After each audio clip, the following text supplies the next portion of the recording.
champion tonight is Alyssa Christine.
Ladies and gentlemen, we are live for the first time of the Ruthless Combat League inside the Western Park Arena right here in Vernal, Utah. Presented by Swain's Restaurant and Zico Equipment, this fight is scheduled for three-minute rounds in the RCL lightweight division. Introducing first, fighting out of the blue corner, a mixed martial artist. He stands at 5 foot 9 inches tall, weighing in at 154 pounds, fighting out of Fight City Gym in the South Salt Lake City, Utah, making his MMA debut. This is Joel Granados Diaz.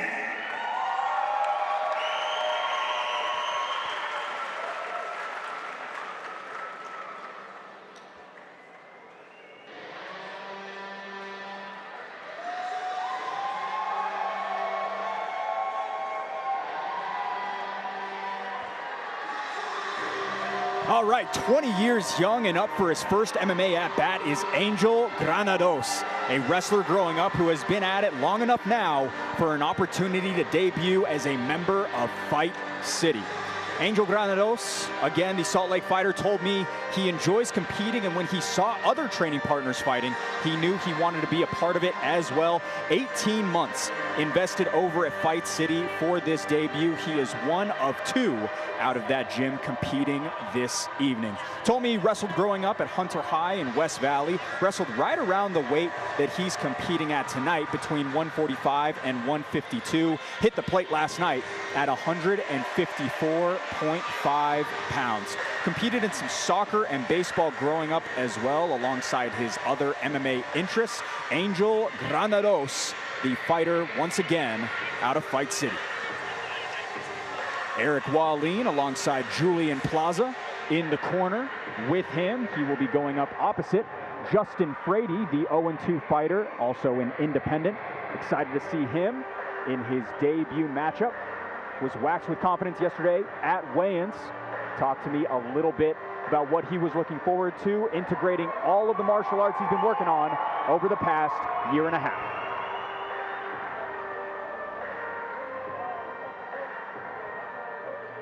And now fighting out of the red corner, he stands 5 feet 9 inches tall with a weight of 154.5 pounds. He comes in tonight with a record of 0 wins, 2 losses, fighting out of Ragnarok Gym in Denver, Colorado. This is Justin Frady.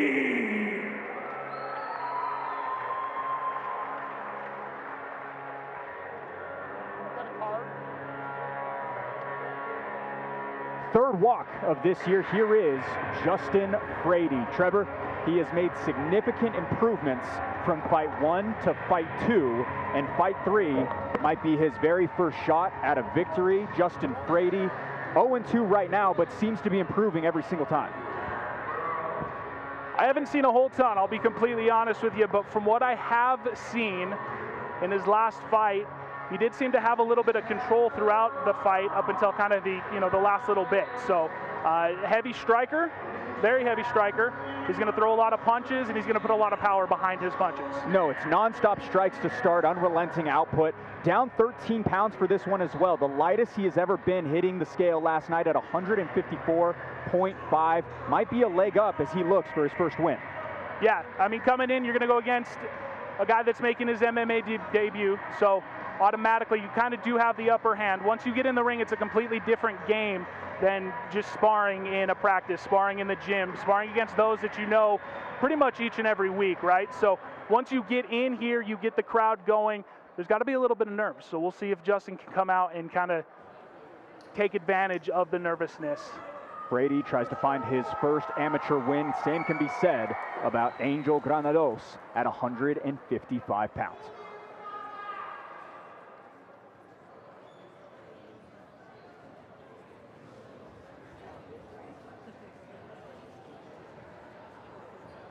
First of 11 matchups here live in Vernal, Utah. Tyler Tomlinson trying to get that cage door shut. He will be a busy man, all 11 assignments falling to him.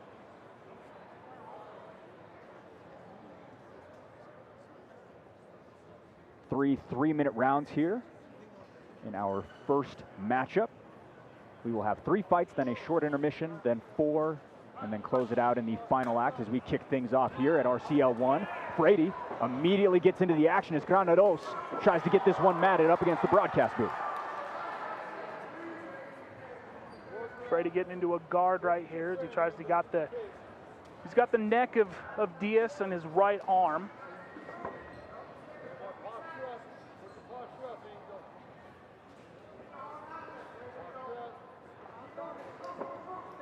Granados working his way up to a knee, trying to get his way out of the guard of Frady, able to do so as they get back to standing. Good left there. Straight back into a slip. Granados trying to get back into his grappling bag. Frady has been all action through the first 45 seconds.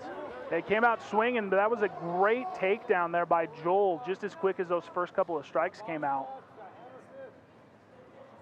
Again, Frady bidding for that guillotine, head out of the sand trap, as Granados looks like he can tee off from here.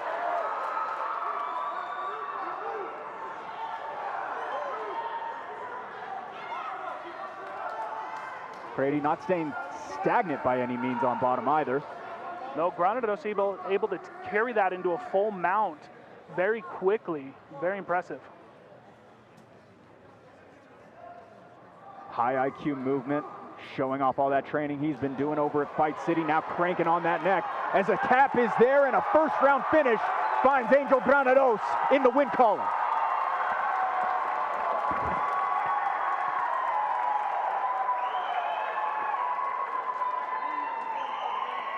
First round submission for that man, Angel Granados, and it looks like we will probably be seeing him a whole lot more as things move forward. Fight City off to a good start with that. All smiles out of him. Justin Frady going to move to 0-3, but not without a whole lot of volume to start things off. Looked solid in a lot of those opening exchanges. Just unable to find himself in a prime spot positionally. With that, looks as though our guy, Trevor Tiny Richards, is inside the cage. We'll send it to him. This fight has been called in round 1, 1 minute and 30 seconds in, due to rear naked choke by our winner in his first MMA win, Joel Granados Diaz.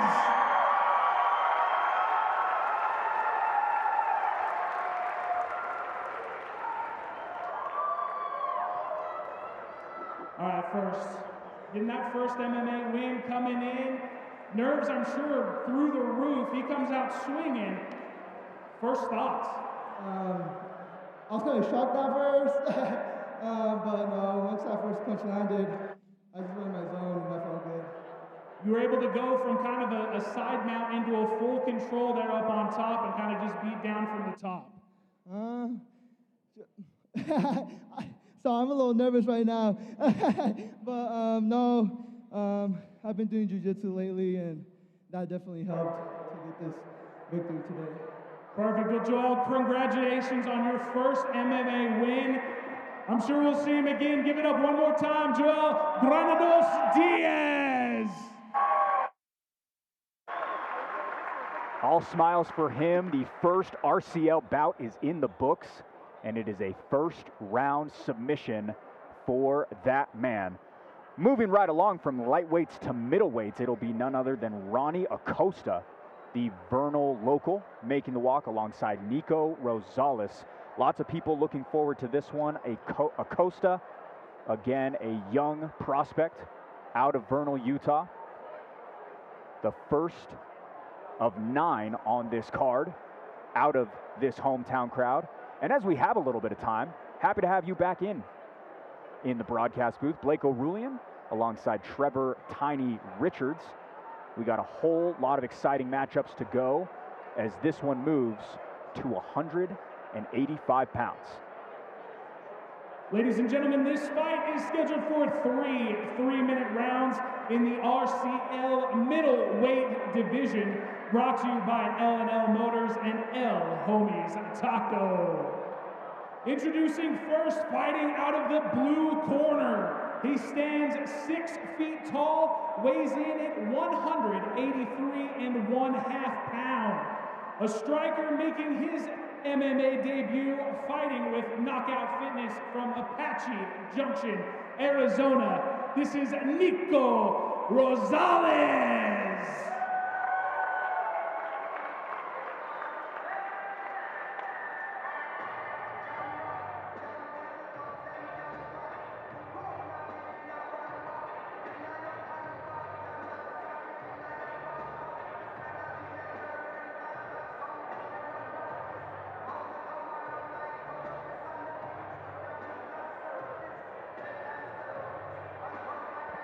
Many moons in the room back. Nico Rosales' debut, a guy who firmly believes he can dominate in any direction that this fight takes. We saw Trevor talk a little bit about his striking, but also a 2-stripe jiu-jitsu blue belt. Mount Galetti out in Mesa, Arizona, his grappling coach, alongside Jason Elgood, who has made the trek out here with him, training for a couple of years at this point. The 29-year-old, again, making weight last night at 183.5 pounds. And told me that following some success regionally competing in jiu-jitsu, the idea of MMA crept into his mind. That being said, he was looking for an opportunity to debut. What better place than here on the road to get some of those jitters out? Again, Nico Rosales, the fighter out of Knockout Fitness and Galetti Jiu-Jitsu in Mesa, Arizona, 29 years of age. Excited to see him, one of the few fighters coming in from out of state, the only out of Arizona. Excited to see him along Ronnie Accosta.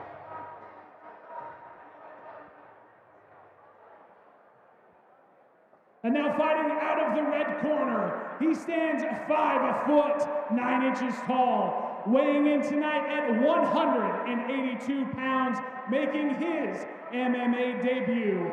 Fighting with Brute Force Fight Team from right here in Vernal, Utah, this is Ronnie Broken Fang Accosta!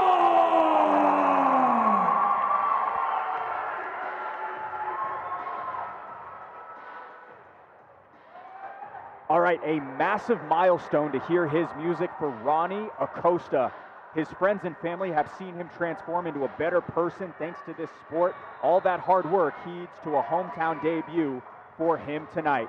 Quite the pop, Trevor, from this crowd. When you mention Vernal, Utah, he is one of many on this card who are going to be feeling that love. Yeah, I think out of the 11 fights that we're going to see tonight, 8 have local guys from the Brute Force Fight Team here in Vernal. The day he signed up at Brute Force, he saw the wall of the fight team's posters and team jerseys, and right there was when he knew he wanted to be one of the faces on that wall. Took him months, but finally joined that crew of guys, and like mentioned, it has really turned around his life in totality. Yeah, I don't know too much about Ronnie personally, but I know that coming up as he's kind of matured a little bit into what he is now, it's taken a lot of work from him to do so. So I know that coming into the ring for the first time is a huge accomplishment, not only for him, but for his family as well. Massive moment for him. He has been able to find his purpose in this sport. It now turns into something of a career right now.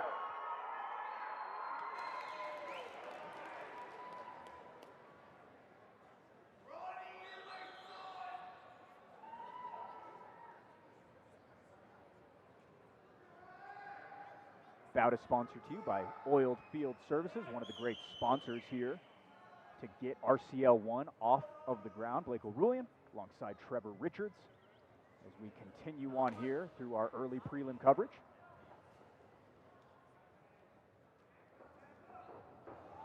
Quick into the action for Rosales. Able to find that neck as Rosales shoots inside. I apologize, Accosta shooting in with the action early on. He had a hard rib shot right with his right, and you see him going back to that again.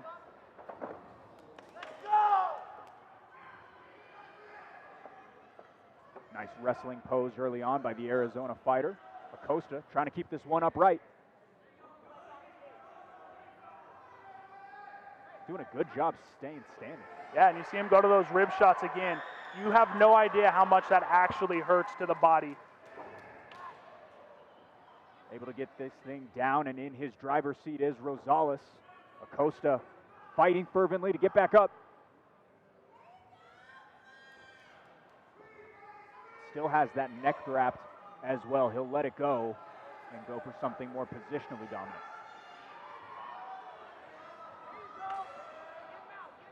Accosta conceding to the bottom as Rosales now has a big window to play.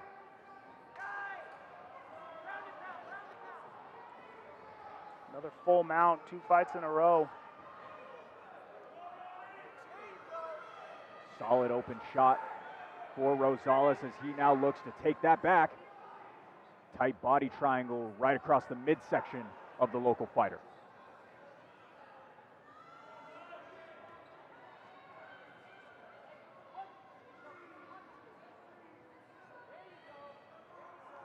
The coach calling for some punches. What that does is it moves his arms from where he is to block those so he can get that arm back underneath, try and get a little bit better of a position.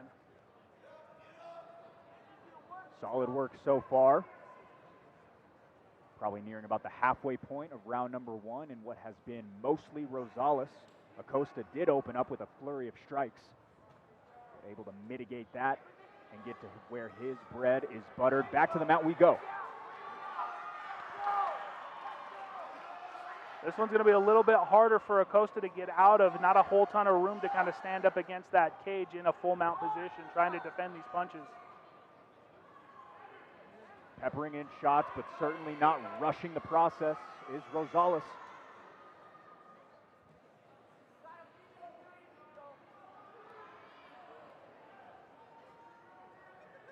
A couple little right shots there from Accosta to the face.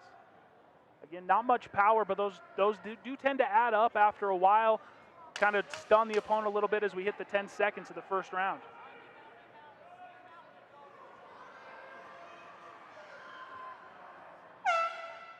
Just about anything he wants to do positionally right now. Nico Rosales certainly up after 3. Absolutely. He had full position most of the entire round. You saw Accosta come in with a nice little rib shot at the beginning, a couple other small strikes, but for the most part, it was full control there from Rosales. As we go over to the Brute Force Fight Team corner, what is something that you think he's got to do in order to start to shift the tides? One, don't get mounted. Once you get into a full mount position, you're kind of in trouble there because it is just rainmakers from top. Play better defense, right? You can't be in the open and expect not to be taken down. So kind of play around the outside towards the fence area to avoid being taken down straight to the back. And then you kind of saw it there at the end, throwing a couple of punches. He's going to have to play those defensive punches as, you know, if he gets taken down again, he's going to have to play those defensive punches. We saw a lot of water poured over the head of Nico Rosales early on in that round break, trying to cool down the temperature, put together a lot of offense in that first frame. We will see if that shifts anything in terms of his action here in round number 2.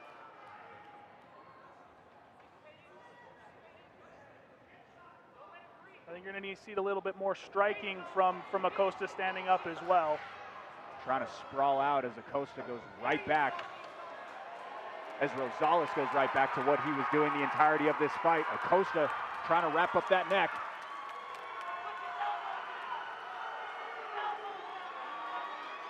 Looks very tight there.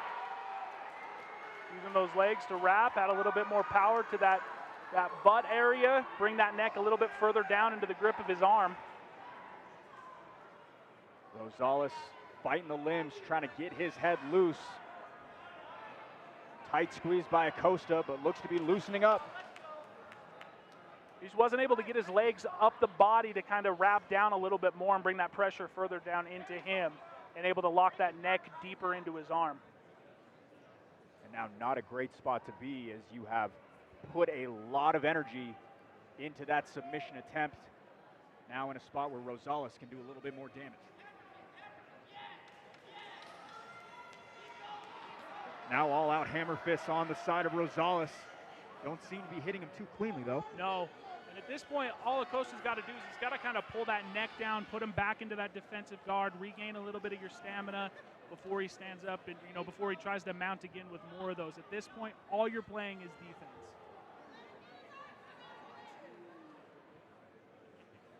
And those hips get so heavy as the rounds continue to play through. Not nearly as much pop on those shots as we near the 1 minute mark of round number 2. Accosta giving up his back.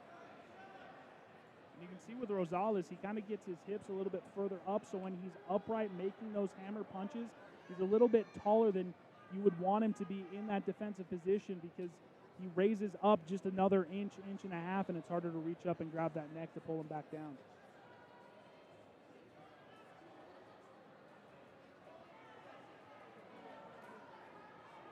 Here over in the corner of Knockout Fitness and Galletti Jiu-Jitsu that he needs damage in terms of Rosales. Certainly a closer round than the first, considering the submission in those first 60 seconds of this one. But Rosales getting right back to where he has been so good throughout the entirety of this bout. I don't know if that was necessarily what Accosta was hoping for, going from his back full mounted to a front full mount. Easier to defend from the back. Down to our last couple seconds here of round 2.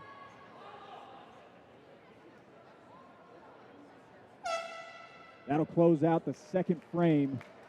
Nico Rosales putting everything into this, but Accosta will not go away. No, like I said, we saw some more defensive punches, right? We saw the submission there with kind of the triangle there on the neck. More defensive this round than he was in the first round. I think, again, your first fight, nerves are going through. I mean, everything is straight panic, because, again, you're not in a controlled environment. You are in now the most uncontrollable environment that you have. And in a debut, right? First time for both of these guys taking off the training wheels. This all matters at this point. That being said, both of them, their heads have been pretty level throughout a lot of tough spots. Yeah, and when it's easier to have control in that position for Rosales, right? So Rosales is going to be less tired. He's going to feel more confident because he's been able to control the match on the ground.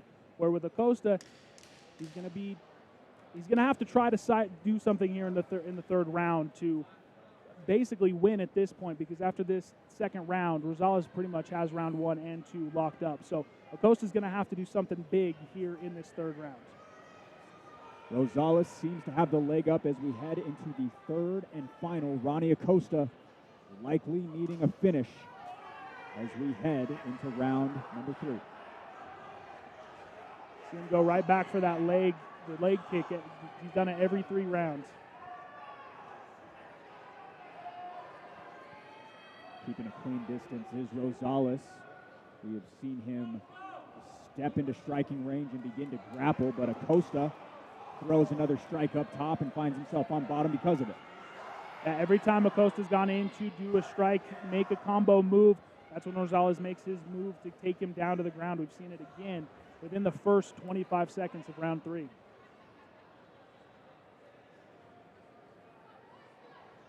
couple of shots being popped over on the side of Rosales.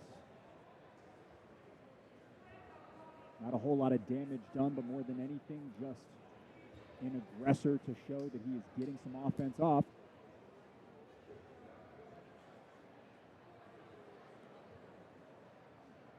Accosta trying to utilize that cage, but a tough spot, just a little bit too far from home.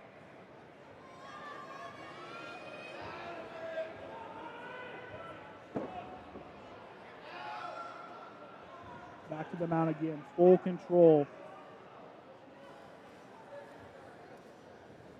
Getting back to the spot, both guys seem absolutely gassed in there, running on fumes.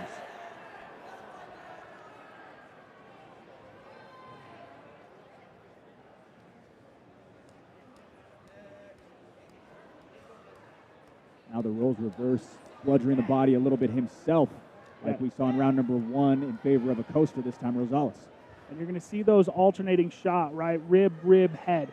You don't know where you're trying to defend those shots from, and so you're just kind of wildly throwing your arm, trying the best that you can to defend that.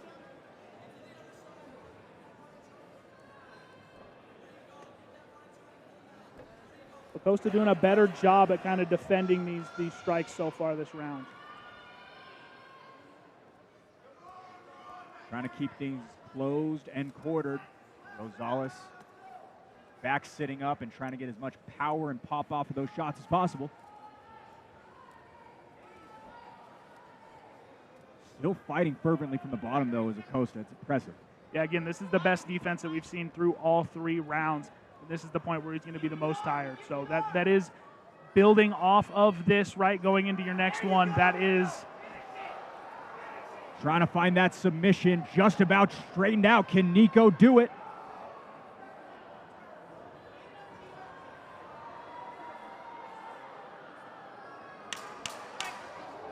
Again, Rosales, a solid grappler, a blue belt in jiu-jitsu, might not be able to finish it, but still trying to stretch it out. Time. Very close. We will go to the decision as 10s and 9s figure this one out, but a close matchup in those final seconds to see if Nico Rosales could come away with the finish. All in all, looks like it's going to lean his way.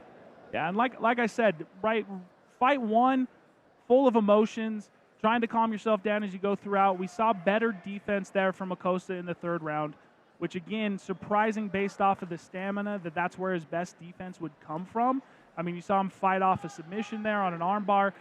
You saw him be able to throw some of those defensive strikes. And not only that, but it looked like it was pretty dead to rights. I'm actually pretty surprised that he didn't tap, stayed strong throughout the entirety of it. But that was kind of the summary of the entire fight, him staying within it, despite a lot of people thinking that's an easy time to quit. Yeah, and something to build off of for both of them, right? So Rosales is going to go knowing, hey, I took him to the ground. I controlled the ground for 85% of the entire 3 rounds, compared to Accosta, who can build off of, I was able to defend for 85%. You know, that can go a long way as you learn to get out of the defense position into an attack position.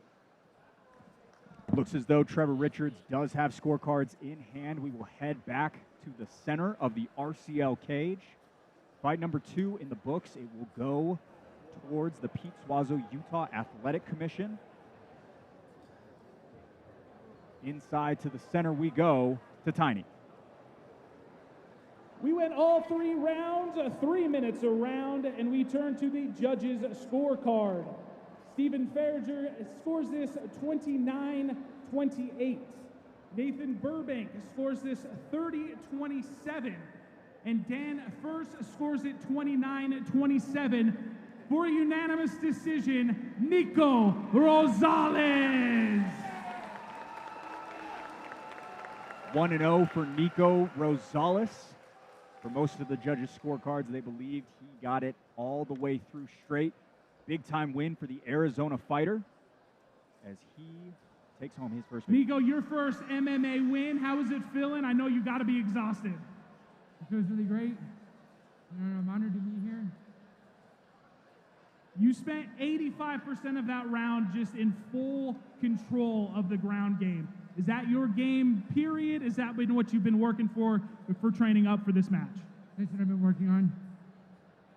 Awesome. Is there anyone that you want to thank? I want to thank my friend, my cornerman, Scotty, and then my coaches back home, Jason Alger and Matt Gillette, for sitting here training me, and training my jiu-jitsu and my striking. All right, Nico, well, congratulations again. Unanimous decision goes to Nico Rosales from Apache Junction, Arizona. Big time win for Nico Rosales, quite dominant throughout the entirety of it. Great job in the post-fight interview by Trevor Richards, as Nico Rosales seems to be a new name worth tracking, specifically when we look at the grappling that he posed in that matchup. Angel Granados coming away with a submission in round number 1 as we head to our third and final of these early prelims at 170 pounds.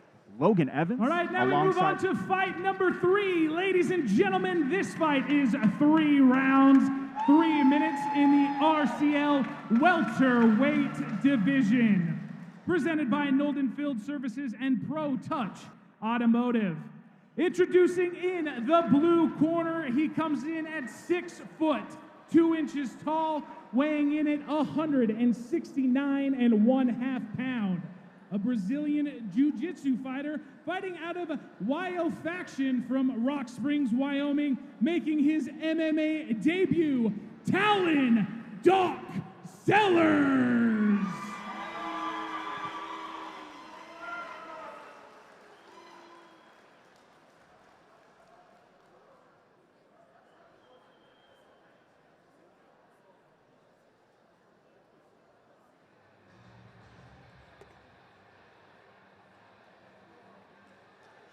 All right, first of 2 with the last name Sellers to compete tonight is Talon Sellers, a Wyoming wrestler who has competed at the highest of high school levels, now a move from the mat to the cage to test where he stands. His older cousin, Jared Sellers, competes later on this evening versus Jet Swain. That one will headline our second portion of prelims. That is a big-time matchup. But we shift our focus back over to the 22-year-old. Said he wanted to test his limits and thought it could be fun to share space with his cousin on this card. His older brother, Shad Sellers, left Casper, Wyoming at 10 a.m. this morning in order to be in his corner. Talon Sellers, again, the fighter out of Rock Springs, Wyoming, wrestled and qualified for state at 152 pounds, 160, and 170 in high school. We will see if he can translate that action into his MMA abilities here in his debut. And now fighting out of the red corner, he stands 5 foot 9 inches tall, weighing in at 169 pounds, a mixed martial artist fighting out of Brute Force Fight Team from here in Vernal, Utah. His MMA debut starts right here, Logan Evans!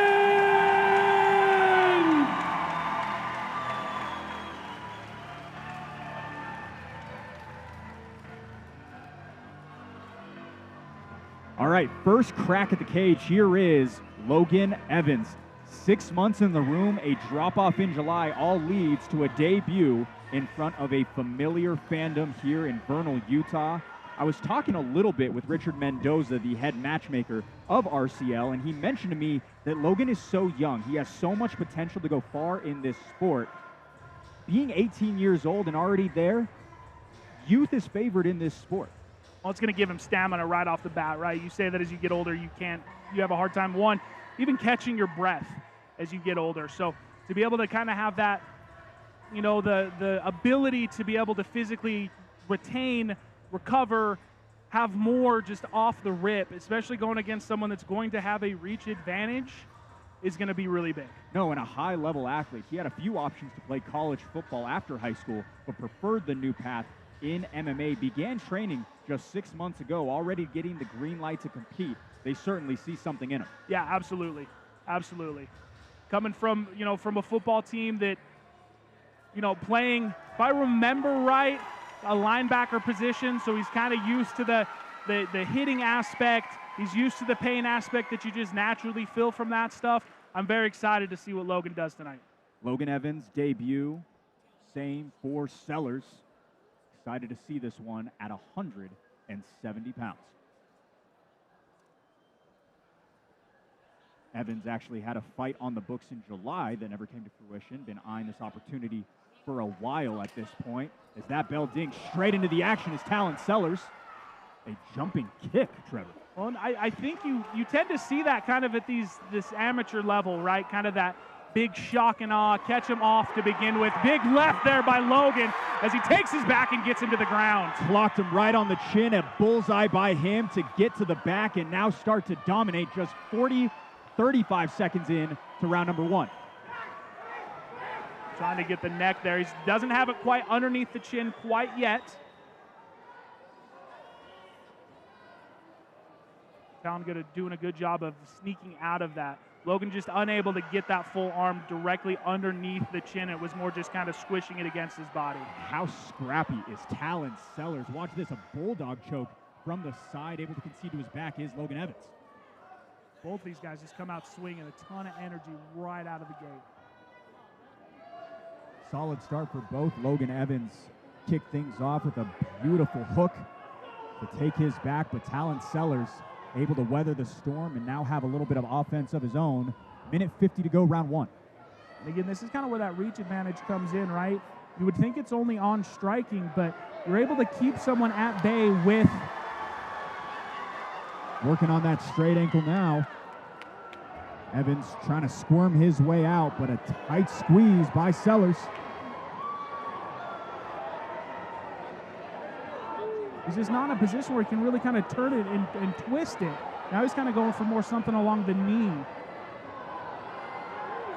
Really tough spot to be, origaming the Vernal fighter, but it actually plays into his hand as he's looking to take the back.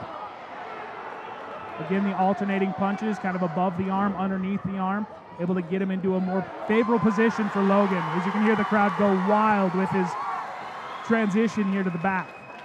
Vernal trying to get their first win this evening. Logan Evans on top. Back and forth for this first round, Trevor. It's been great. A lot of action. No one really has an edge right now. It's been both sides.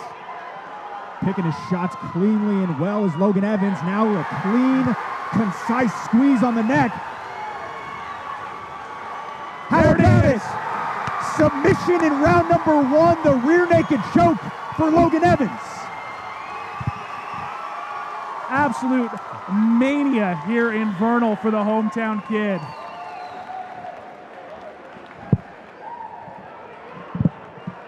Looks like we have got a new scrapper at 170 pounds.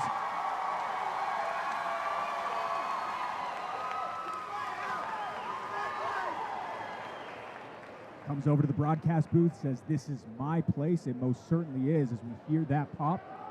Just about ready to get that official decision in. Trevor Richards making his way back inside to the center of the cage.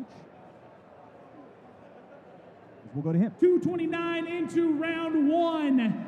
Submission by rear naked choke. Your hometown boy from Brute Force Fight Team, Logan Evans!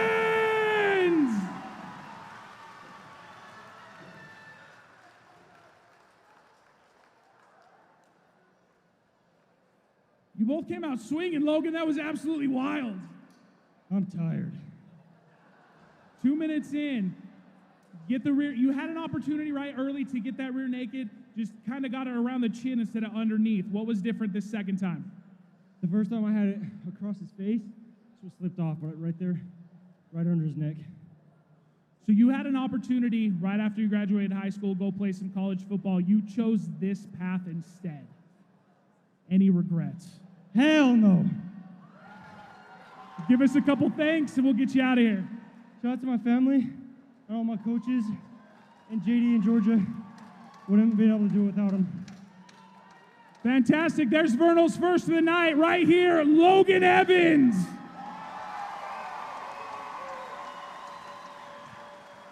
What a win by Logan Evans. That is an exciting prospect out of Vernal, Utah. Hope to see him on some more cards soon. Talent Seller.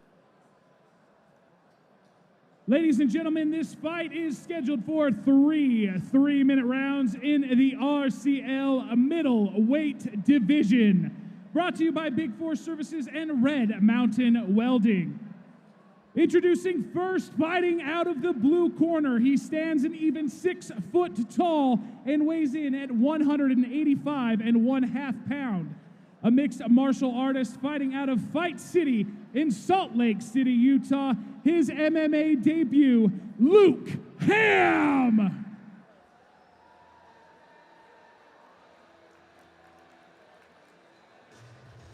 New face from Fight City. Here is Luke Hamm, a guy who says he has all of this training and wanted to actually use it, hence the debut tonight. Got another debuter on the other side of the cage. It'll be interesting to see who can translate from training to the locked cage. Luke Hamm out of Fight City, his teammate Angel Granados coming away with a round 1 submission. Saw him around the concourse just a little bit ago. He is absolutely ecstatic with his debut victory just a little while ago. But as for Luke Hamm, realized he wanted to step under the hot lights after seeing some friends compete on the regional scene, similar to his teammate, like we were talking about earlier on in the broadcast. Told me cage work and clinch work would be key to his success tonight. He also mentioned to me, hasn't ever really been that great at sports at large, but has really found a home in the sport of MMA. Luke Hamm, the 25-year-old, alongside Ralph Ivie Toba, going toe-to-toe in this one.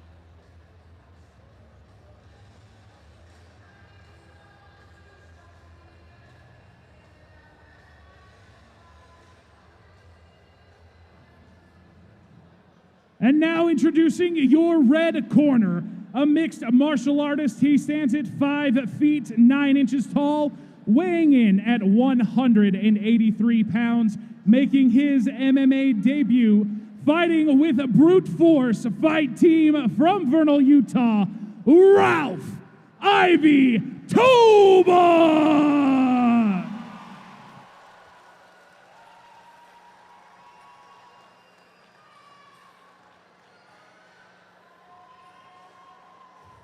At it for a year and now a chance to showcase his skills. Here is Ralph Ivie Toba. Trevor got invested in this sport after seeing the culture that Brute Force has built around their fighters. Wanted to be a part of a local show like this. Lots of people excited for him. Yeah, getting his start a little bit later than most guys will, right? 34 years old coming into it. But he's built, right? He started out from the bottom. He's built his way up. You don't see very many people coming in at 34 years old getting started, especially against a 25-year-old Luke Hamm. I think this will be very interesting for Ralph to kind of build and start an MMA career off of. Yeah, said he's always enjoyed training and jumped at the chance to step into the cage. Been with Brute Force for a year at this point, not to mention work with Travis Max at the train station locally and in the Marine Corps prior to that. Also in his free time, a big motorcycle rider, he told me, when he's not in the gym. But told me that staying standing and defending takedowns will be big for him and his style. Ralph Ivie Toba, the Vernal local, trying to get a debut victory in there tonight. He's going to have a ton of support here tonight. He's got a big family, so he's going to have a lot of people here to support. So be prepared for the mics to pop at any moment that he does anything big. Fight 4 of 11 here at RCL 1. Blake O'Ruin alongside Trevor Richards. Happy to have you with us in this inaugural show. Just about locking up that cage door as Tyler Tomlinson minds his P's and Q's, making the trek up here to Vernal, Utah, alongside so many. Great turnout as well locally as we kick things off with our second portion of prelims at 185 pounds.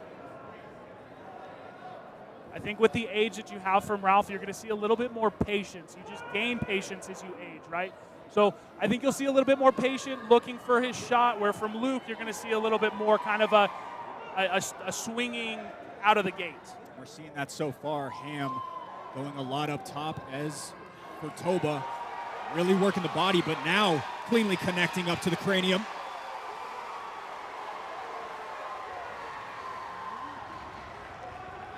Little knee there from Luke to kind of back the distance back up. Great work by him to stay level in a firefight. About 45 seconds in, big swing and a big hit for Ralph Ivie Toba. I really like how Ralph's kind of got his hands up in more of a position, ready to strike at any point, where you can see Luke's more set up for only rights at the top. You don't know where Ralph is necessarily going to be coming because both hands are up ready to go. Seen a lot of attentive head movement. Hamm gets the better of that exchange. A little bit of leakage from that right nostril for Hamm. Toba getting a lot of damage in early. Just nearing the halfway point, round one. Good uppercut there by Lee. Nice headhunt by the local fighter. Both guys very evenly matched, but Ivie Toba really putting something together nicely right now. Right hand from Ralph looks really good.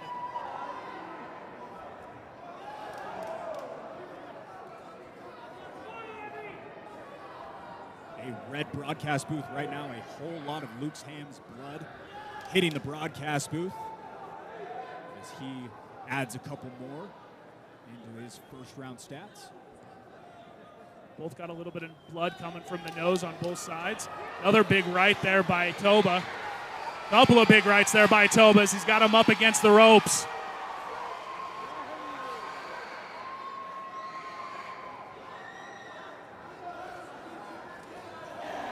Stiff shot lands once again for Toba.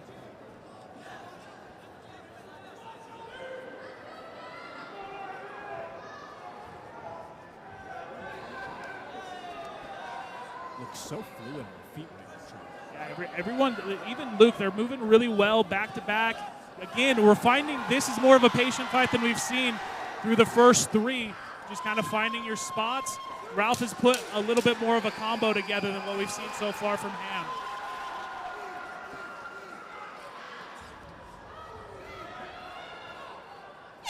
Fan-friendly start.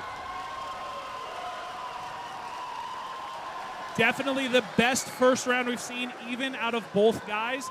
Punches on both sides. I think we saw Toba throw a little bit more into it, more significant strikes than what you would see off of on Hamm's side. Solid first 3 minutes for both.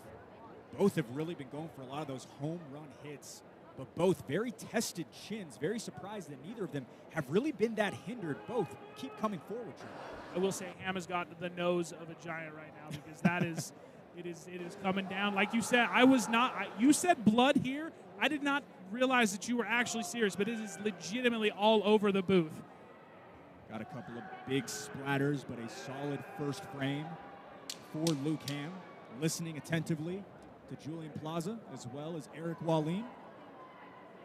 We will see what minutes 3 through 6 have for the Fight City fighter alongside Ralph Ivie Toba, who looks so good in the first frame. I would expect Ivie Toba to kind of go opposite of what he did in the first. He was very patient in the first, looked for his punches. I think he comes a little bit more out swinging this point. He can see what he's done to Hamm's face so far. I think that next step is going to be for him to come out a little bit more swinging than patient. Ralph almost forgot to put his mouthpiece back in before we started off the top of round 2, but we got it in. Right back where we left things off in a phone booth, and Ivie Toba cleanly connects a couple of times. Now up against the cage is Hamm.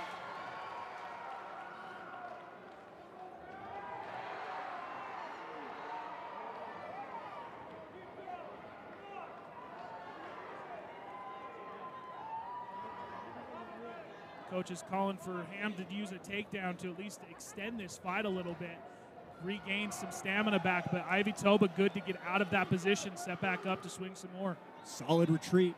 Hamm likely going to start looking to grapple here in round number 2.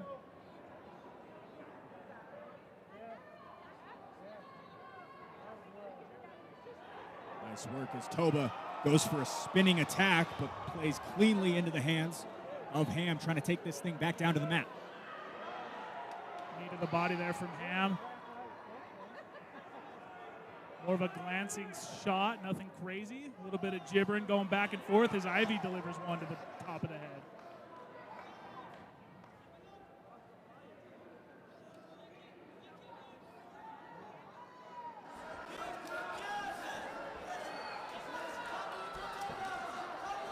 Couple of nice kicks to the quad for Hamm as they tie up once again. You see Hamm really starting to get out of stamina here as the mouth guard falls out. Break up for just a second. In the middle of the fight, too. Tyler Tomlinson not calling a timeout. Luke Hamm just picking it up and keeping things where we were just left off at. Nice knee up the middle for the Salt Lake fighter. Matching it is Ralph.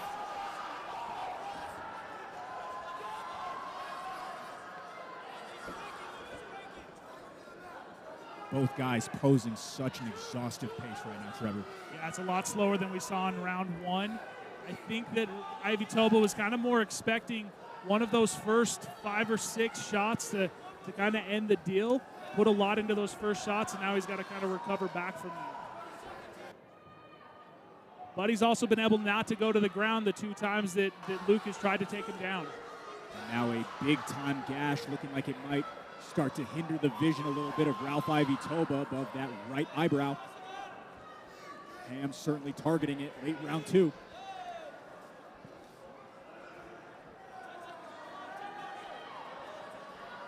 He's going to those knees a lot in that grapple position. Ivie getting really tired now.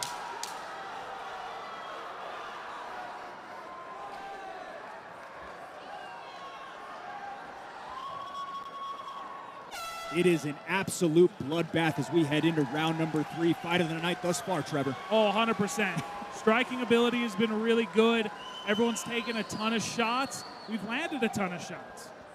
I don't know the stats off the top of my head. I would imagine that both sides were probably right around that 13 to 16%. So nothing crazy, but damage-wise, it seems like the bigger punches are landing compared to the smaller strikes. We're over in the corner of Ralph Ivie Toba. Had a big-time gash over the right eyebrow. Second round seemed to fly by way of Luke Hamm. Might be even 1-1 headed into 3. It's going to come down to whoever has the most stamina, right? Luke, it looks very wobbly on his legs, kind of compared to Toba, who's not really putting as much power into his punches. So it's just going to kind of depend on who can last longer. If the legs give out before the arms do, which tends to be the case, we'll see what happens as we get into this third and final round. But yeah, definitely so far the striking fight of the night.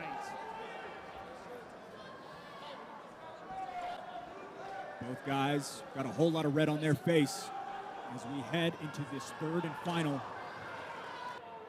What a debut for the 34-year-old Ralph Ivie Toba to come in here and be in an absolute war with his hometown backing him. He gets a pop as we start round 3.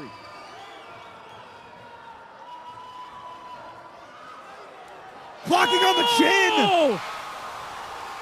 What a shot by Ralph Ivie Toba to open up round 3. Luke's trying to gain control so he doesn't get knocked out of this completely. But Toba hitting him multiple times right here. Gets it, it's over! What a finish by Ralph Ivie Toba. A nuclear right hand leads to the debut win.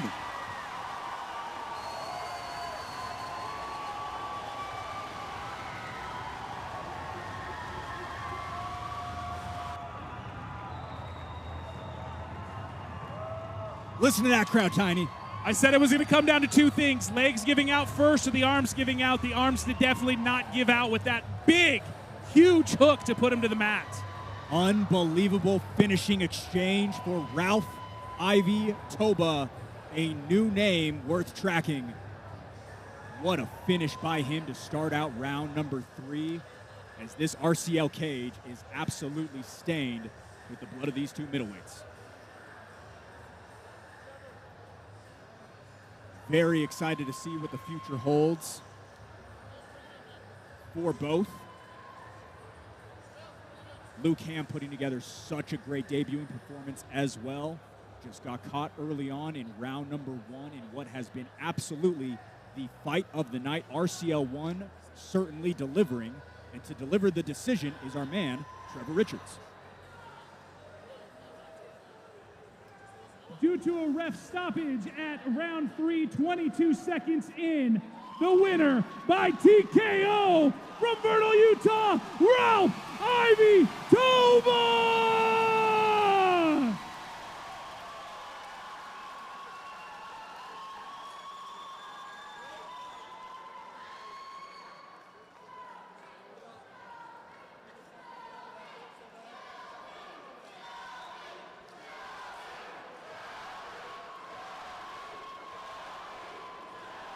Holy cow!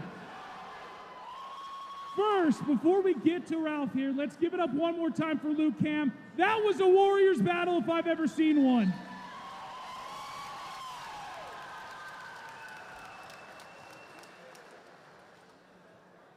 There were multiple opportunities where you each looked like you could take advantage of literally just one shot. What pushed you over the top? I got too many people watching. I give up. I said on the broadcast that you definitely had probably one of the biggest family groups here in town ready to cheer you on. Go ahead and give them thanks. Yes. Thank everyone out there. My Marine Corps brothers, the military that come out. My family, Group Force. It's been an awesome one. Give it up one more time for your winner, his first MMA win, Ralph Ivie Toba. What a fight. What a win. Ralph Ivie Toba, the night belongs to him in Vernal, Utah. Absolutely loves it for him. It has been such an incredible night thus far.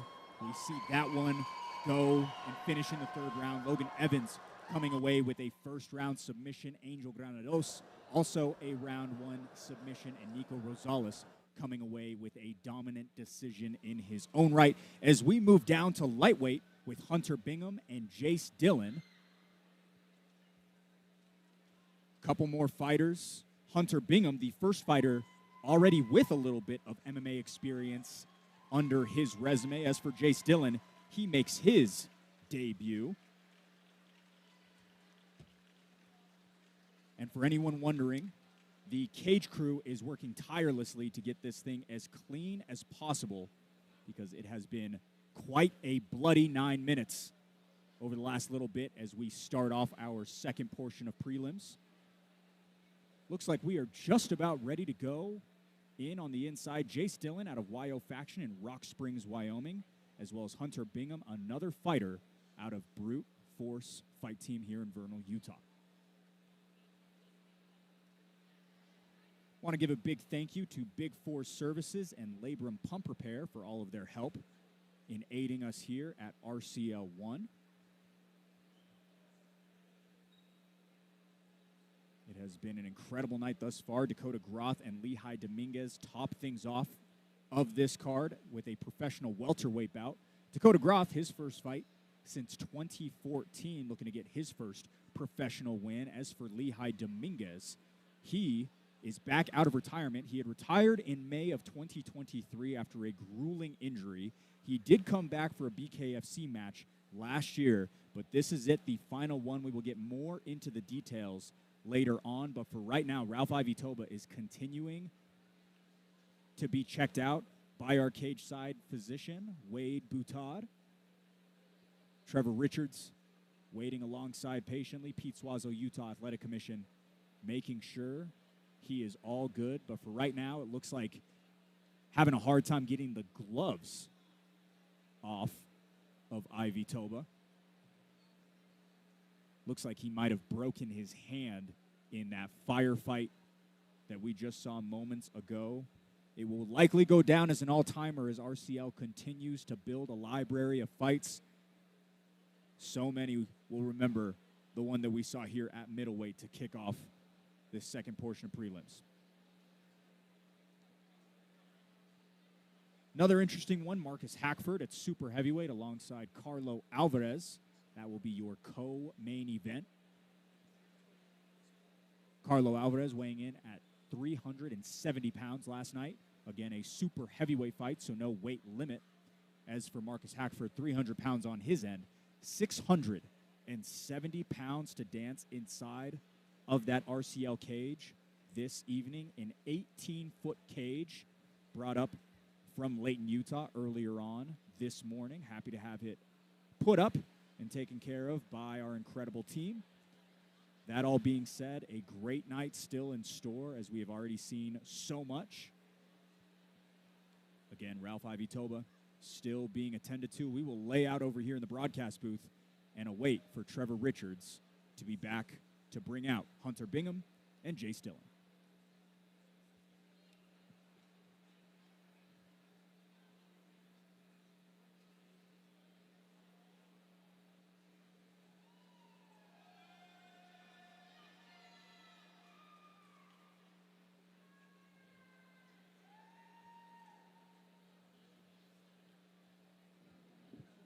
All right, ladies and gentlemen, what a last fight we had there, huh? This next fight is scheduled for 3-minute rounds in the RCL lightweight division, presented by Nolden Field Services and Pro Touch Automotive. Introducing first, fighting out of the blue corner. He comes in at 5 foot 9 inches tall, weighing in at 151 pounds. A Brazilian Jiu-Jitsu fighter out of the YO faction from Rock Springs, Wyoming, making his MMA debut. This is Jace, the Bishop, Dillon.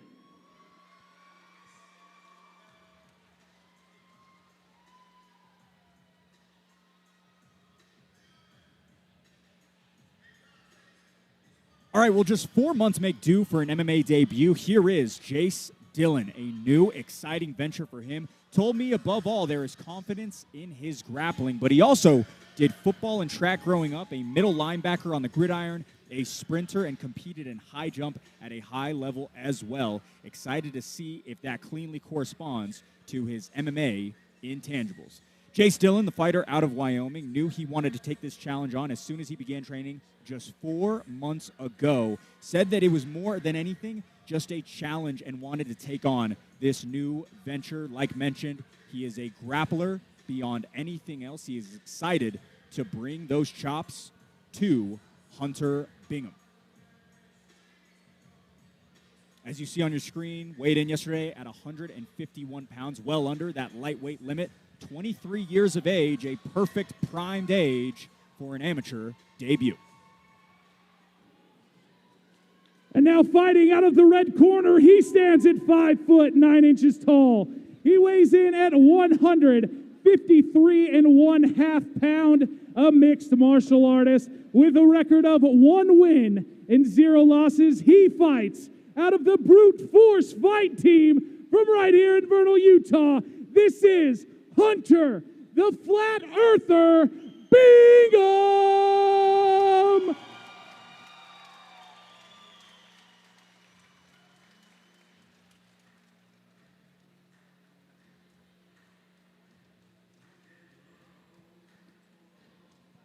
Well, he burned the barn in the debut. Back for more is Hunter Bingham. Trevor, a tough, gritty style stacked up with some speedy striking. Yeah, another, 1-0 win, for Hunter the last time out. Debut for Jace Dillon here. I like to gauge people on their walk-up songs. Anytime Johnny Cash comes on, you're rolling in my books. Just over a year of MMA training at this point. He has excelled at such a rapid pace to be making walk number 2 already. Won a decision in April of 2025 and told me that there's not a whole lot of an athletic background, but you wouldn't know it by the way he fights. Yeah, very quick. Everyone here at this Brute Force Fight Team is very quick, right? They're very structured in their striking. No kind of the ins and outs of fighting, right? Especially as you get into these first couple of fights, learning the ring, learning again the atmosphere and just everything that goes into a fight night.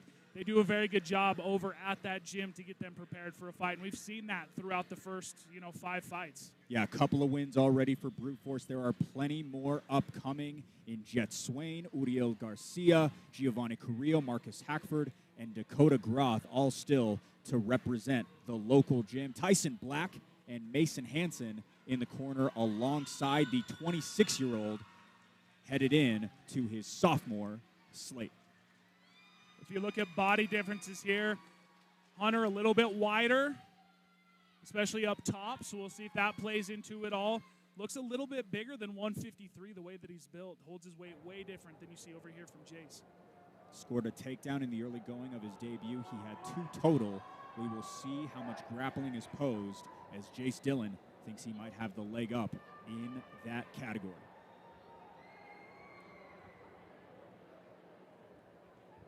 Back inside to start things off, Tyler Tomlinson in the center. Hunter Bingham in the red gloves. Blue gloves for Jace Dillon. Fast twitched, an abundance of feints early on as Bingham gets right into the action. Not without a nice shot landed by Jace Dillon moments ago. Ripping kick, now going to the body. Clusters of combinations for Hunter Bingham. Head hunting and trying to close this one out. Hunter Bingham is all action early on round 1. Dillon able to push him up to the cage to gain a little bit of time there to regain control from Bingham, who's got his left arm just above his neck. Really tough spot. Tap seems to be pending. Squeezing on for dear life is the Vernal fighter, but fighting it back valiantly is the Wyoming guy.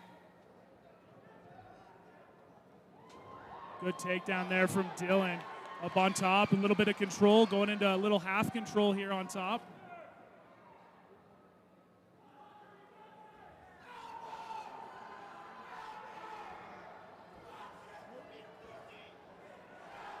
Working really hard to get some offense going from the top. Jace Dillon's corner calling for elbows. That is absolutely illegal at the amateur level. So if he were to do that, this fight would be called a no contest, given that we're only 90 seconds into round 1. But solid start for both as Hunter Bingham deals with a whole lot of action from up top. See Hunter able to kind of get extended to push him away with the little leg lock up there. That was a great move to be able to kind of regain a little composure.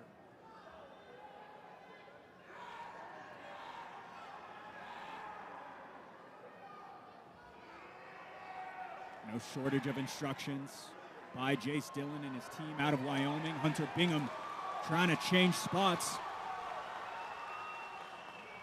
Great work by him to get back to the top and stay the aggressor. Hammer fist after hammer fist.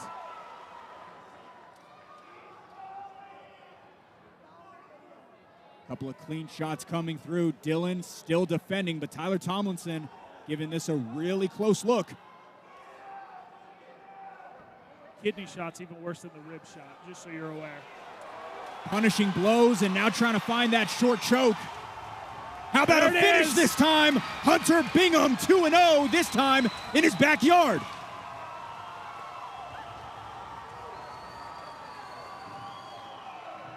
Third rear naked choke of the night. What a finish by him. Had him on the ropes from the very beginning, was able to finish that one off. Jace on the ground, had control for a little while, but with that little leg movement, like I said, to kind of extend out of it, he's able to turn and then continue to kind of rotate around to get a position on top. And I was going to say, a little bit of a teeter-totter, right? To start things off, it looked like Hunter Bingham was about to close it out inside of 30 seconds. Jace Dillon able to stay fervent and come away with some advantageous moments himself. But Hunter Bingham comes away with a first-round finish. And it looks like we got a problem at 155 pounds. He looked so good in there, calm and composed as the ground and pound ensued. And with that, he is about to move to 2-0.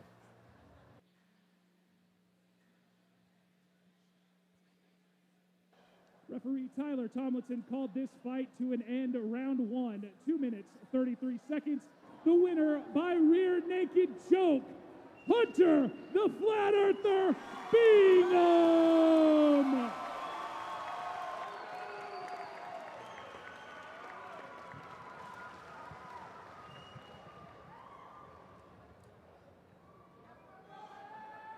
All right, Hunter, he came out swinging. Everything was going pretty good. You had him right up against the ropes, and then he kind of got you on the ground, but you were able to gain control. Walk us through that. Kind of just ended up, my game plan didn't work out, so I just rolled with it. So turned out in my favor. So. 2-0 on your young MMA career. What's next? I'll definitely be back, for sure. Any thanks you got to give? All glory to God on this one. All my friends and family, everyone that came supported, all my corners, Tyson, Dalton, Nathan, Ben, and RCL for putting on this amazing show. All right, give it up one more time. That is Hunter the Flat Earther Bingham. How impressive was that by Hunter Bingham? A decision win in April, tops it off with a round 1 submission victory in what was all action throughout the entirety of it. As we move things right along and stay at lightweight, Hunter Bingham coming away with the victory. Now Marconis Alves and Christopher Grubb trying to make their mark on the RCL cage. Marconis Alves, the fighter out of Sandy, Utah. He is 0-2, trying to search for his first ever MMA victory. As for Christopher Grubb, the independent makes his debut appearance here this evening.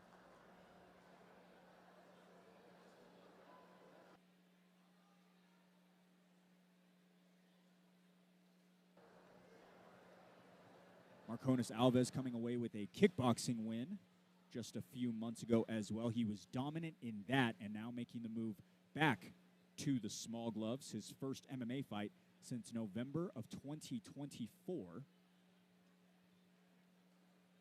But it looks as though we are just about ready to get things back on track. With that, we'll go to Trevor. Ladies and gentlemen, this fight is scheduled for 3 3-minute rounds in the RCL lightweight division. Brought to you by A1 Propane, Vernal McDonald's, and Innovative Customs.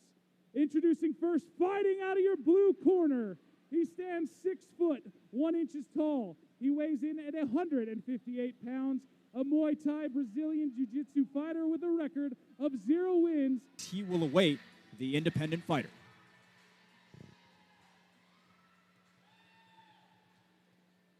And now introducing, fighting out of the red corner, a mixed martial artist. He stands at 5 feet 11 inches tall, weighing in tonight at 153 1/2 pounds, making his MMA debut, fighting independent, Road 39 Ranch in Maine Coast, Colorado. This is Chris Grit Grubb.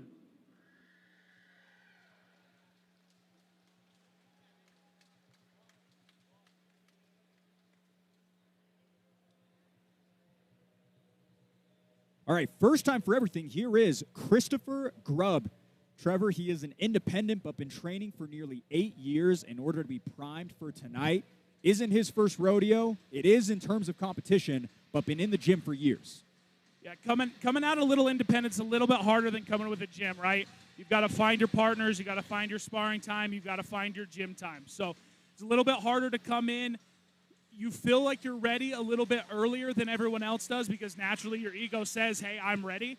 But to take the time to go through everything, make sure you're actually ready to step into the ring against what I think is going to be a very technical fighter in Marconis Alves. Christopher Grubb, the 20-year-old, alongside Trey Butterfield here this evening. His best friend, manager, and trainer told me he has been the most important person in the lead up to this fight. 8 years getting primed for this first fight, 3 months with this date in mind. It has certainly been a calculated approach. And despite being an independent, does have some jiu-jitsu in his back pocket parlayed with his boxing.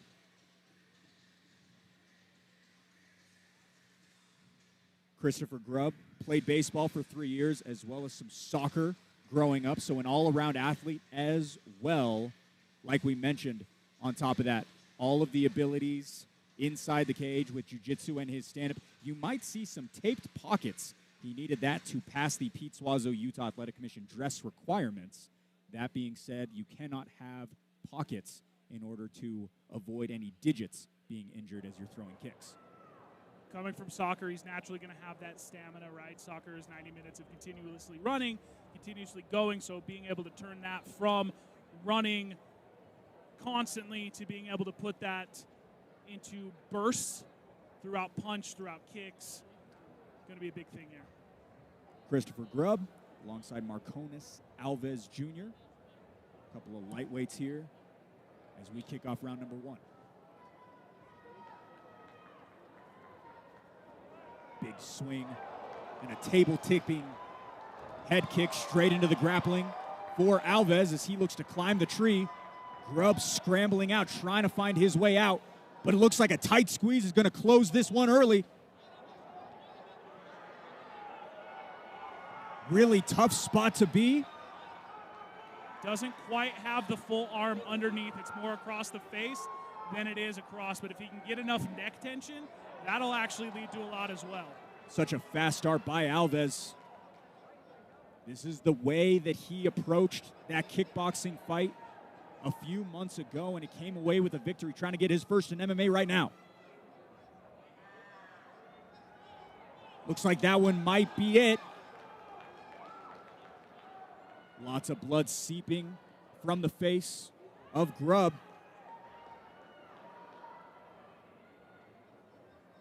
And he's not completely underneath that neck. He's just off. He's wrenching that neck side to side, which, like I said, is going to take its toll, but it's not enough to get a submission again. Already posting so much offense. Grubb veiled in blood right now. You can see it on the arms of Alves.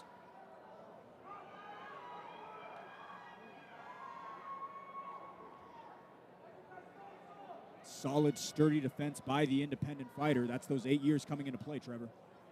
Well, and you can kind of see the length that he has compared to what Grubb has, right? He's able to keep those legs wrapped around him, able to keep that full control and just change different positions to try to get this choke done.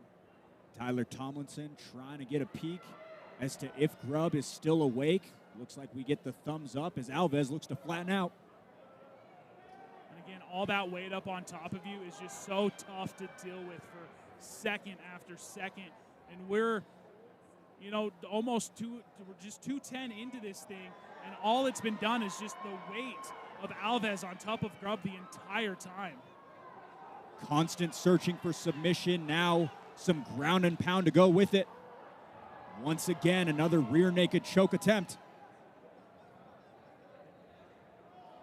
And as that blood continues to populate, it makes it more slippery, Trevor. Yep. It makes it harder to get underneath because your arm is just slipping off of that. So as much as you seem like it's a disadvantage to, as you're bleeding, it ends up being an advantage in a situation like that because you just can't lock it up.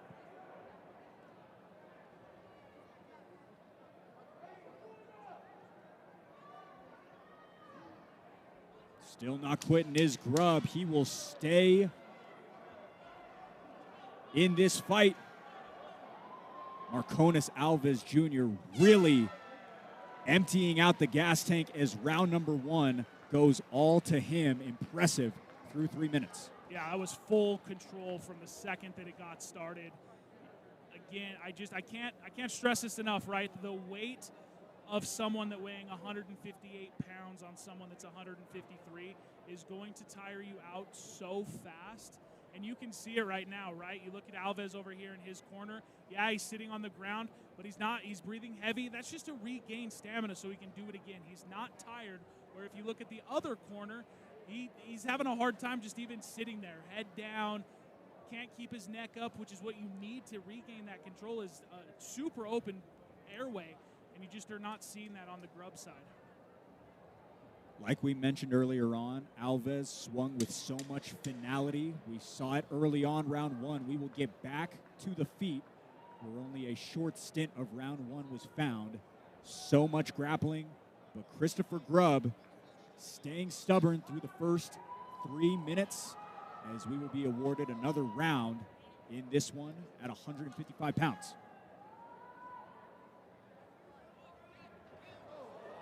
Right back into it again. Alves straight back to what he has been doing so well.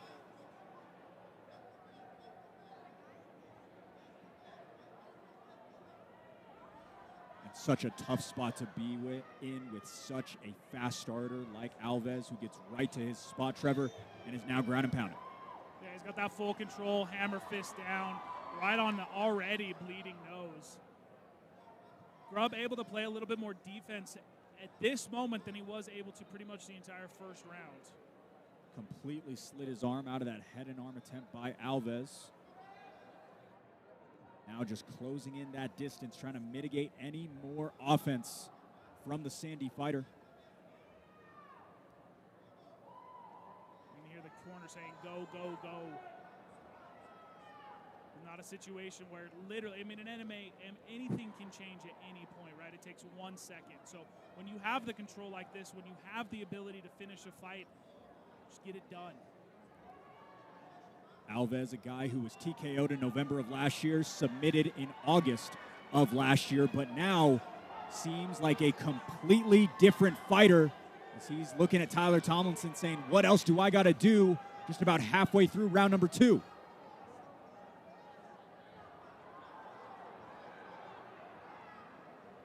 Referee almost intervened. There was a little bit of contact, but now Alves trying to straighten out that arm.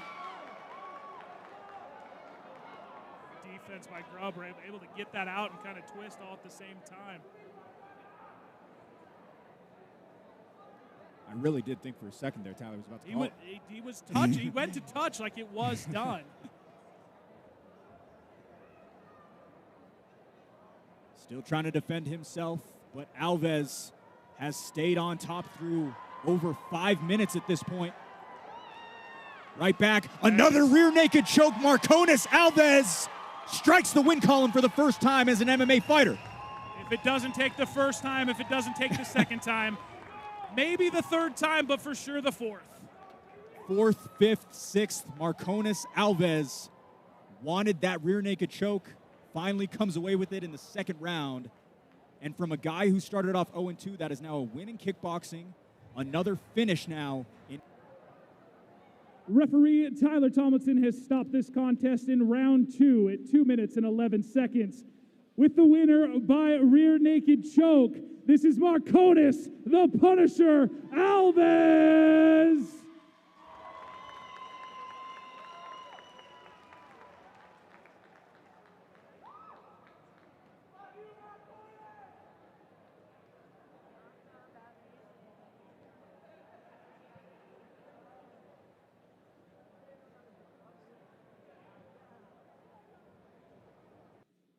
Marconis with his first MMA win, period. You had control pretty much from the beginning. Has that been the game plan coming into this whole thing? I mean, yeah. The plan was strike, but the boy is tough, man. And I changed my game plan, go to the ground, look for the submission, and I got a TKO. So I'm feel proud of me. After 2 losses, come back for the victories, no. I'm fucking tired, my bad, bro. So on top of this is technically your second win in a row. Had a win in kickboxing as well a couple months ago. What's the difference in being prepared for a kickboxing match to what this is? Yeah, for this one, I changed something in my game, especially go to the crowd. Those guys helped me a lot. Crowd BJJ is the best jiu-jitsu gym in Utah. So that's why I changed my game and improved myself. So also I want to say thank you for my teammates from Empower Fitness to hit my face every day in the gym. Also those guys here. So yeah, man, I'm very happy. And thank you guys for coming up and watching this first event here in Inverno. So I'm sorry for my English, but I just say thank you for everybody to come out and support me. Also my friends here, thank you for coming. Love you guys. Love my wife, Hannah. She's home watching. Today we have something to do. Let's go. Give it up one more time, everyone, for Marconis, the Punisher, Alves. Marconis Alves, so exciting. Cannot wait to see him spot up on the MMA map some more as he continues to go through his amateur MMA career. Well, we are just about knocking on the door of our prelim headliner, Jet Swain, alongside Jared Sellers. And if we're being completely candid, myself and Trevor Richards have been talking about this one and brewing it up as the certain fight of the night. This matchup is so good in so many ways. The resumes are unmatched. Jet Swain making his debut, but a high-level wrestler. As for Jared Sellers, he has had so much success on the Wyoming scene as he makes his debut inside of the Beehive State for the very first time. Ladies and gentlemen, this fight right here is scheduled for three 3-minute rounds in the RCL middleweight division. This fight presented by Uinta Basin Herbals and Diamondback Field Services. Introducing first, fighting out of the blue corner. He comes in at 6 feet 3 inches tall, weighing in at 190.5 pounds, with a record of 3 wins, 1 loss, a Brazilian Jiu-Jitsu fighter fighting out of Wyo faction from Rock Springs, Wyoming. This is Jared Sellers.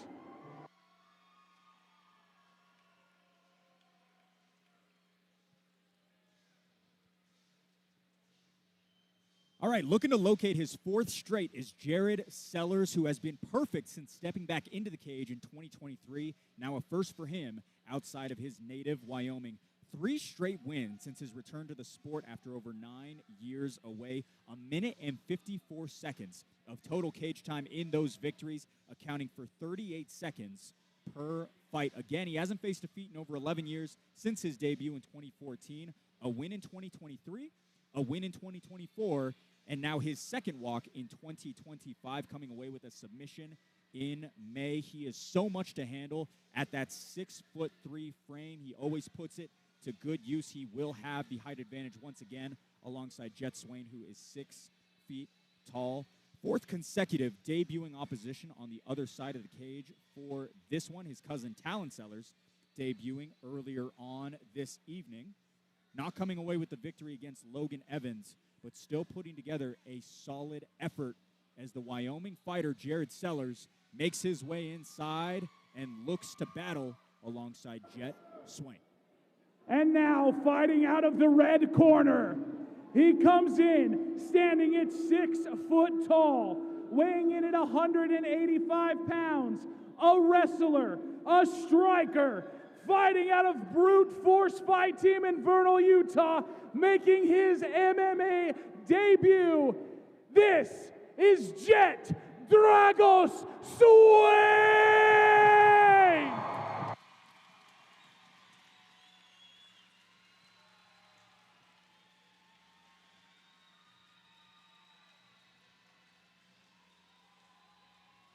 One of the hottest prospects this card has to offer. Here is Swain. Trevor, a high achiever who has risen the ranks of both high school and collegiate wrestling, now a new crack at a fresh sport with MMA.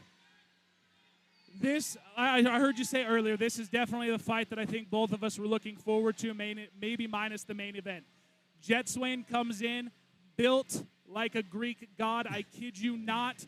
2nd place, runner-up in the 2022 state champion wrestling.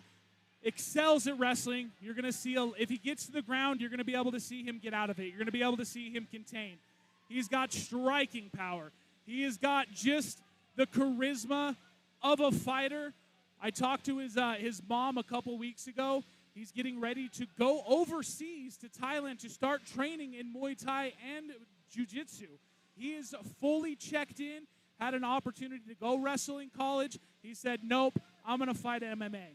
Yeah, quite the resume for him. A wrestler at Uinta High School. Before that, a state finalist, and was a huge help to bringing home 3 state championships in his time there. Uinta, now 5-time defending state champions, an All-American JUCO wrestler at Embry-Riddle Aeronautical University in Prescott, Arizona. He is such a high-level prospect. Excited to see this one. Says that Jared looks tough and strong, but it was all green lights on his end to make this debut all business. Last night at weigh-ins, similar situation right now as we top off round number 1. Exciting matchup, Trevor. Here we go. Just like the doctor ordered, Swain lands his first takedown inside of 7 seconds. The Vernal crowd loves it.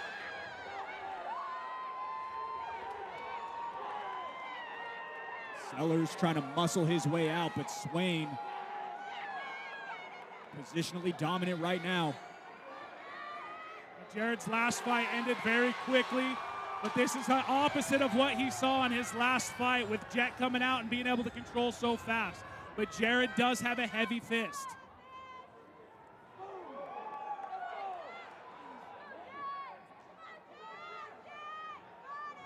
work by Sellers to get up top, but a crack to the head lands in favor of Swain. And this is your old man, young boy mentality, right? Jared's going to have the chin to be able to take a lot of these punches because he's done it. Great takedown by Jet. Going to his wrestling right there with the head to the chin. We saw all smiles by Jared Sellers. He actually lost his mouthpiece, but Swain trying to close this one up inside of 3 minutes.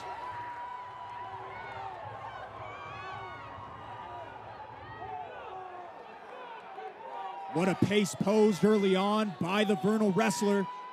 Shots are slowing down, but he has looked so good. A couple of denting dumps already. And you're going to be able to see him throw punch after punch after punch, and it's not even going to tire him for a second. He has lived for this. He has worked for this. He is built for this.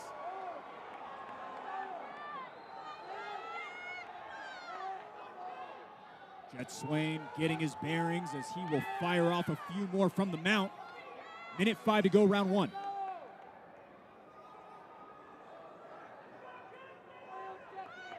Another big hit, head off the mat on that one. Jared doing a pretty decent job at protecting his head from those punches. Double hammer fist. He is putting on a show for this Vernal crowd. What a way to debut for Jet Swain. But still got to get the job done. Plenty of time to work. Jared said something there to Jet for a second, made him chuckle. He's been smiling and laughing down there the entirety of the time. Again, back to the old man mentality. This is what he lives for, right? He'll be 35 in 2 weeks. Jet Swain, again, just 21 years of age, born July 24th, 2004, trying to ride his way to debut win number 1. Tyler Tomlinson getting the mouthpiece back in for Sellers.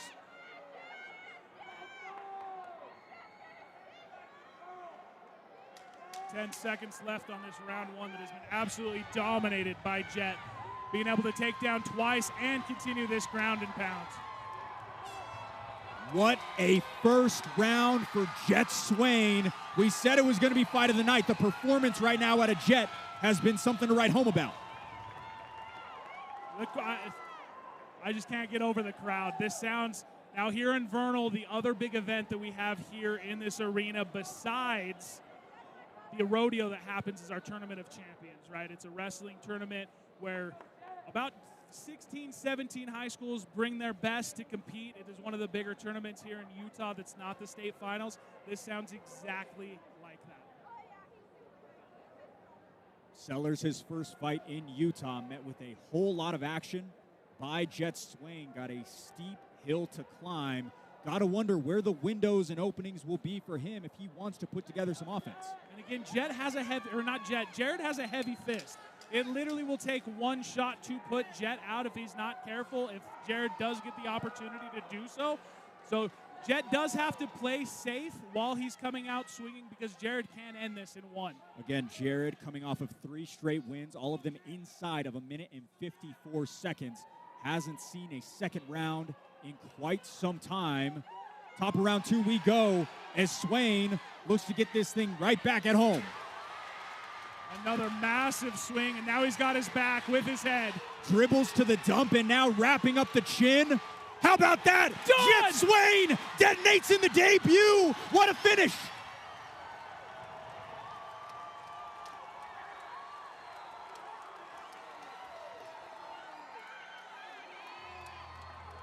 From the second this started, Jet came out swinging like an absolute maniac.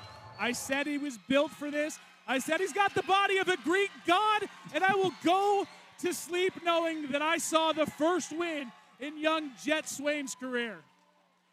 He said he had been itching to fight for 3 years at this point. He certainly showed it there. A second round submission victory for Jet Swain, 21 years of age. Looks like he's headed to Thailand to sharpen up some more striking, but he already looks pretty darn good. Excited to see what he does down the road, but for now, we will give him his first amateur victory. Referee Tyler Tomlinson has called this fight to an end 17 seconds into round 2 by rear naked choke for your winner, Jet Swain!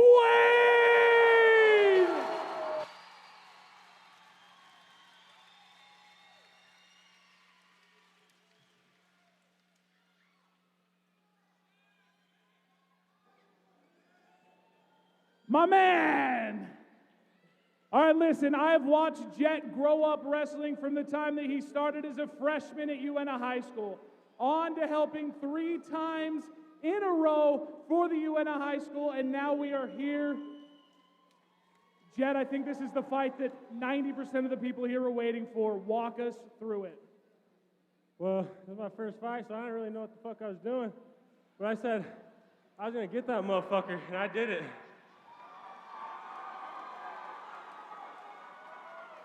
Now, I heard from a very reliable source that your next step includes going somewhere to continue working on this craft. Yeah, I'm planning on going to Thailand after Thanksgiving for 3 months to train Muay Thai. I really want to make a career out of this. It's my first fight, but it for sure won't be my fucking last. I just pray that you all keep supporting me through every step of the way. Give any thanks that you need, Jet, real quick. What was that? Your thanks. I'd like to thank everybody who's helped me in this camp, my teammates, my family members, both my dads right here. Nobody else I'd want in my corner except for the 2 men that raised me. These motherfuckers been there with me through thick and thin, and a lot of fucking thick and thin, I'll tell you what. You were here, ladies and gentlemen, for the first win, the debut win for none other than Jet Swain. Wow. All we can say is wow. Jet Swain, a special talent, and looks like his skills are only going to swell as he's got some travel plans in store. Final act on deck, Tristan Mcdonald alongside Uriel Garcia knocking on the door, not to mention Lehigh Dominguez and Dakota Groth still set to light up the cage in our main event. Don't go anywhere. More from Vernal, Utah. All right, that will end our prelims right now. We're going to take another 10-minute break before we get started with the main card of tonight. Again, beverages here in the corner. You've got merch on the other side and Country Grubb out in the hallway, please. All right, ladies and gentlemen, this fight is scheduled for 3 3-minute rounds in the RCL lightweight division. Brought to you by Tiza Energy Services and SM Signature Lighting. Introducing first, fighting out of the blue corner. He's a mixed martial artist standing at 5 foot 9 inches tall. He weighs in at 160 pounds with a record of 2 wins and 1 loss. Fighting out of Agima MMA and Jiu-Jitsu from Provo, Utah, this is Tristan Mcdonald.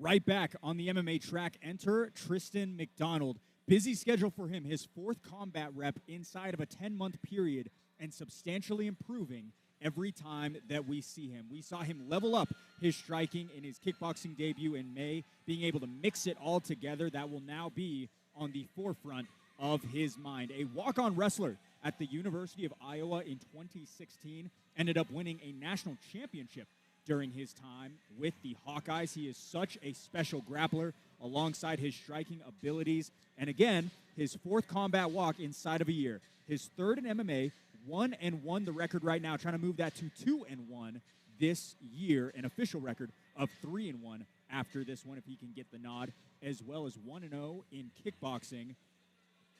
Again, in May of this year, coming away with that victory.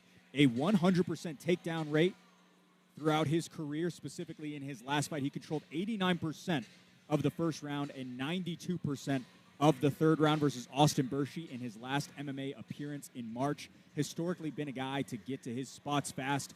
Court McGee with him in his corner. He will likely also be in the corner of Lehigh Dominguez, who headlines later on this evening, alongside Connie Correa. But Tristan Mcdonald, 27 years of age, such an analytical mind, who is always looking for ways to improve, trying to make it 3-1 as an amateur MMA fighter inside of the cage, as he will go alongside Uriel Garcia. And now fighting out of the red corner, he's a mixed martial artist. He stands 5 foot 9 inches tall, weighing in at 153 1/2 pounds.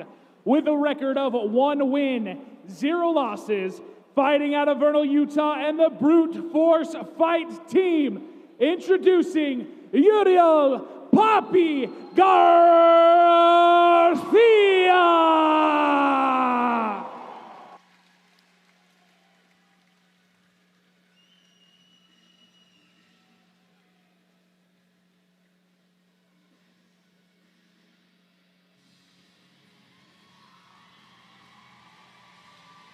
Looking to stack another win, this time in front of a local crowd, is Uriel Garcia. Trevor, 51 weeks since the debut, which concluded on his accord. More to juggle tonight alongside Tristan McDonald.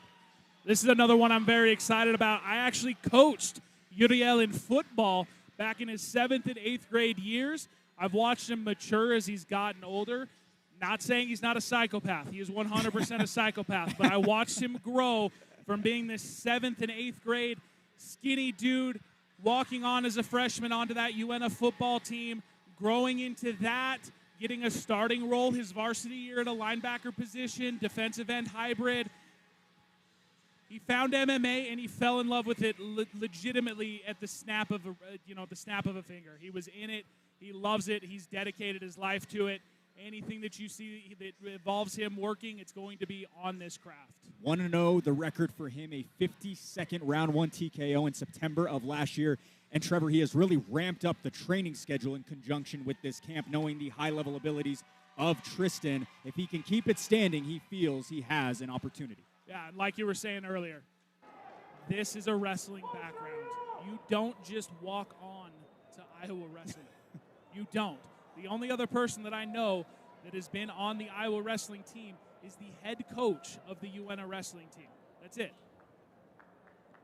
A couple of high-level guys. Uriel Garcia with a hometown backdrop for this one could be helpful for him as we kick off round 1. Garcia in the white trunks, McDonald in the black.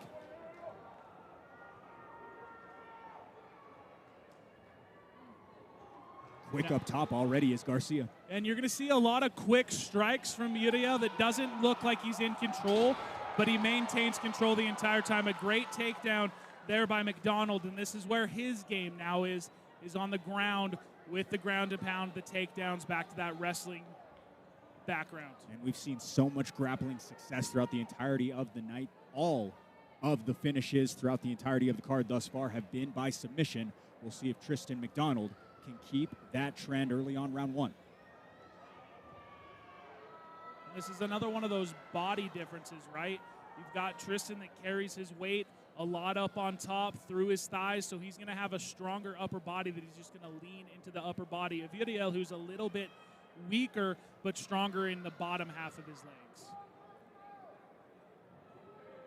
Uriel already passing the point in which he came away with his victory in September of last year, says he realized what to expect given that sample size, but now so much more to deal with as McDonald nearly flattened him out. Garcia moving his hip back up to the sky. Probably the best defense we've seen out of anyone so far with someone on top of him is right here by Garcia. Again, like we mentioned, it is so tough to get back up once McDonald has got you down. 89% in the first round, 92 in the third round in his last dominant MMA showing. Looks like the squeeze is just about there. Uriel Garcia in a world of pain. And it looks as though this fight is concluded.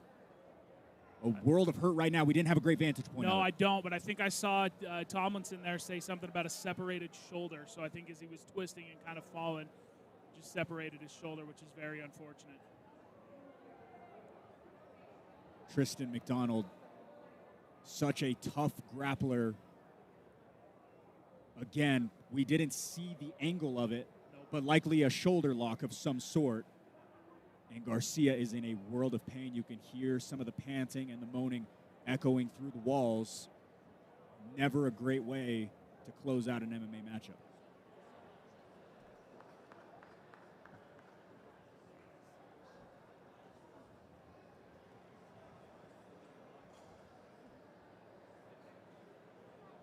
So now does this end due to injury, or is this technically a submission?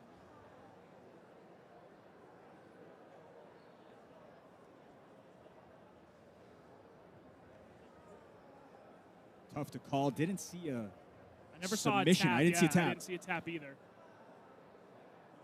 But not in a great spot. Hard to get him back up. And most definitely a separated shoulder, as you could see right there on that left side. Getting walked down and out of the cage. Wade Butod helping alongside some of the RCL crew in aid of Uriel Garcia. And again, a toss-up as to what this will play out to be.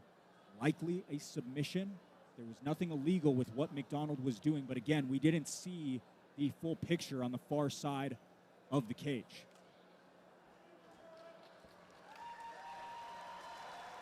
Looks as though we are just about ready to make it official. Referee Tyler Tomlinson has ended this fight due to a TKO due to injury at 1 minute and 42 seconds into round one. The winner by TKO, Tristan Mcdonald.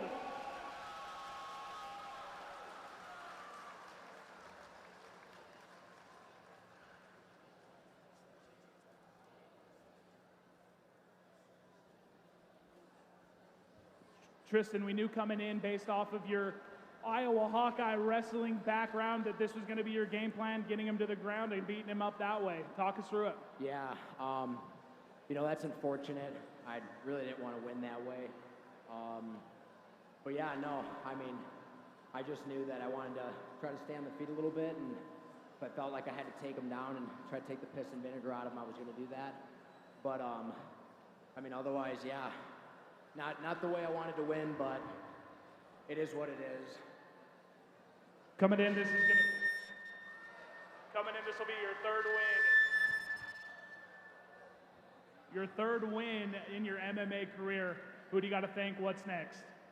Oh man, I have so many people to thank, man. I mean, all my coaches at Agima, all my training partners, my lifting coach, I know he's here tonight. Coach Reich, I mean, he's the one that keeps my body in shape, ready to fight.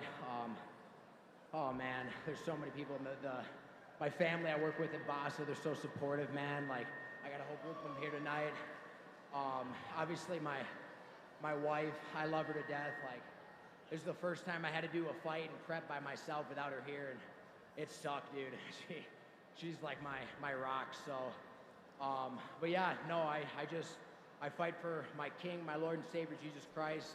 I fight for my queen, and then lastly, I fight for myself, because I do have something to prove. I do think I can be one of the best fighters on the planet. Not just be a warrior, but be a warrior for Christ. 100%.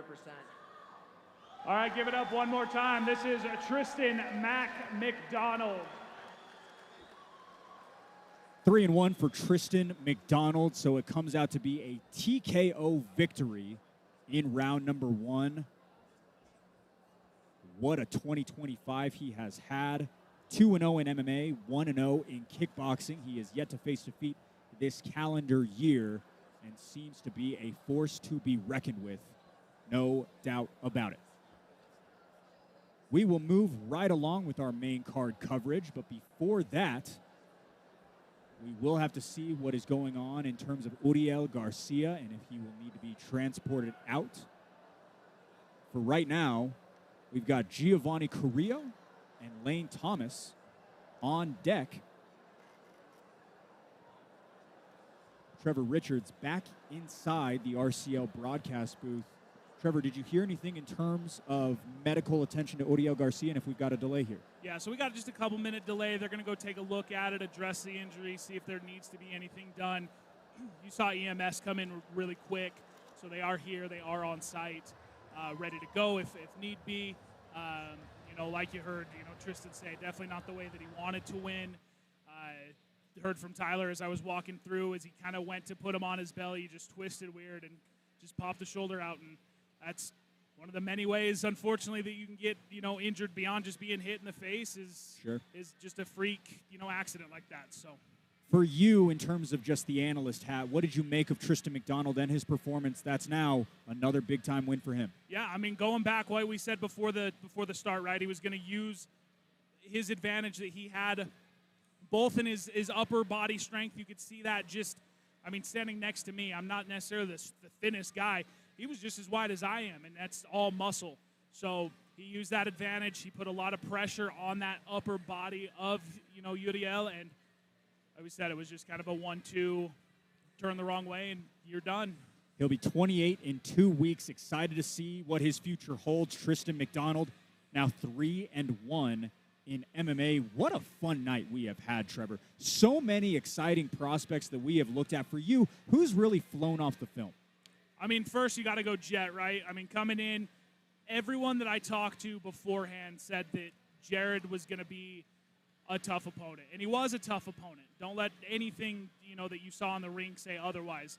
Jared is a very tough opponent. Like we said, he's got that older man attitude. He's in it at this point pretty much for the love of what he does. He's got a thick chin. He's got heavy fists.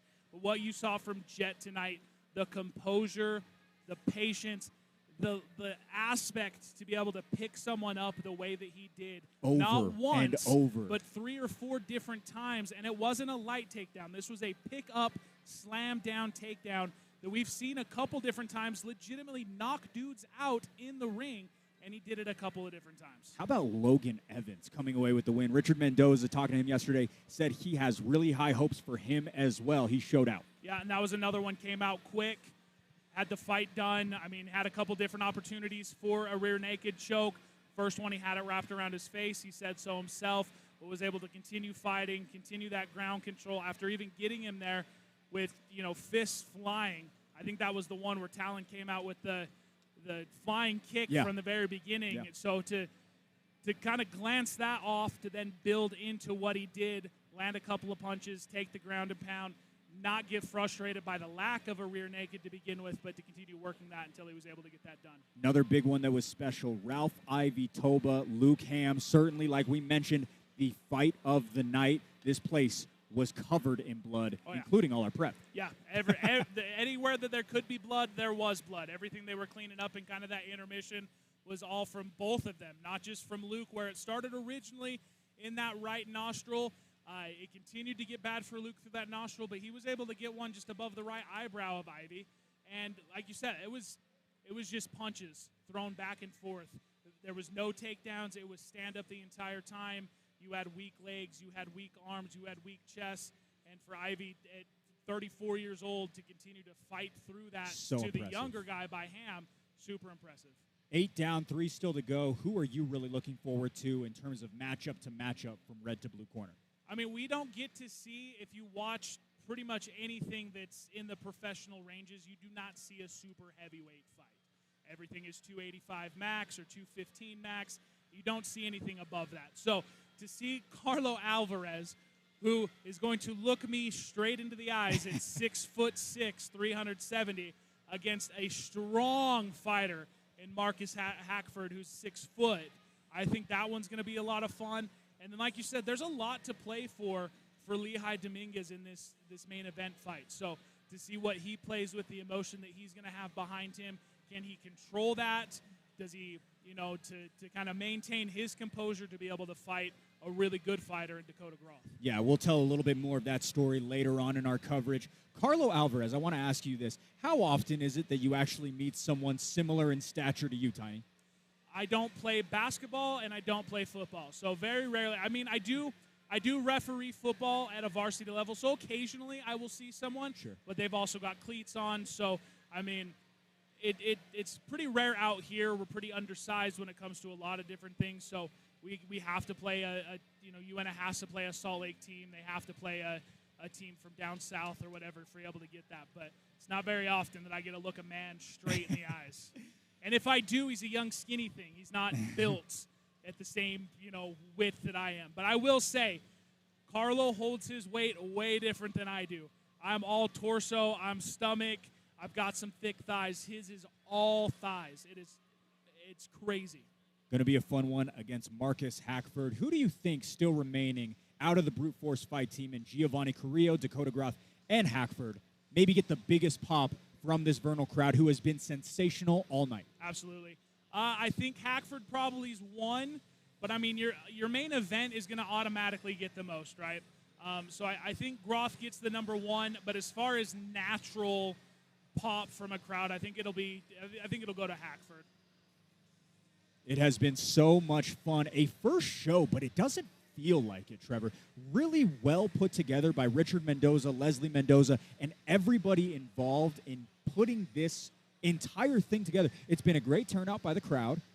The floor is absolutely packed with people. Yep. And the fights have been sensational as well. Yeah, and this is also dealing with homecoming being at both the high schools that are within a half hour. Wow. So we're missing all of the teenagers that would be here. We're missing, families that could be here, and it is a great turnout, an absolutely great turnout. I think that this is step one in what we can see. Probably not 3 times a year, but I think if we can get it to maybe every 6 months, I think this would be a great place to do that. Brute Force does have a big team roster, so they can kind of cycle through those guys.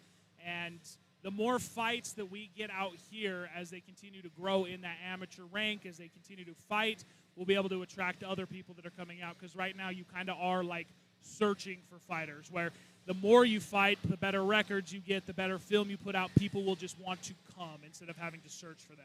Happy to have you here with us. If you're just joining, there has been a pretty significant injury to Uriel Garcia in the fight versus Tristan Mcdonald. Mcdonald came away with the TKO victory, but we are sidelined for just a little bit until we can take care fully of Uriel Garcia. That all being said, Blake O'Rulian, Trevor Richards alongside you for the call at RCL 1. It has been so good so far. And let me ask you this, as someone who has a finger on the pulse of this town, what has the buzz been like for RCL to bring MMA back to Vernal, Utah? It kind of came out of nowhere, to be honest with you. When I was first approached by Richard, I didn't even know that it was a thing that was planned. I didn't know that it was a thing to come. But what they have done with the advertisement and the promotion for this has been really good. I mean, it has been, announcement after announcement, public events getting out and meeting, the Brute Force team, signings, free ticket giveaways. What they have done is been pretty remarkable to get the word out. They've done, like we've said, a great job. The crowd here has been lively, has been, have cheered at the right spots. Yeah.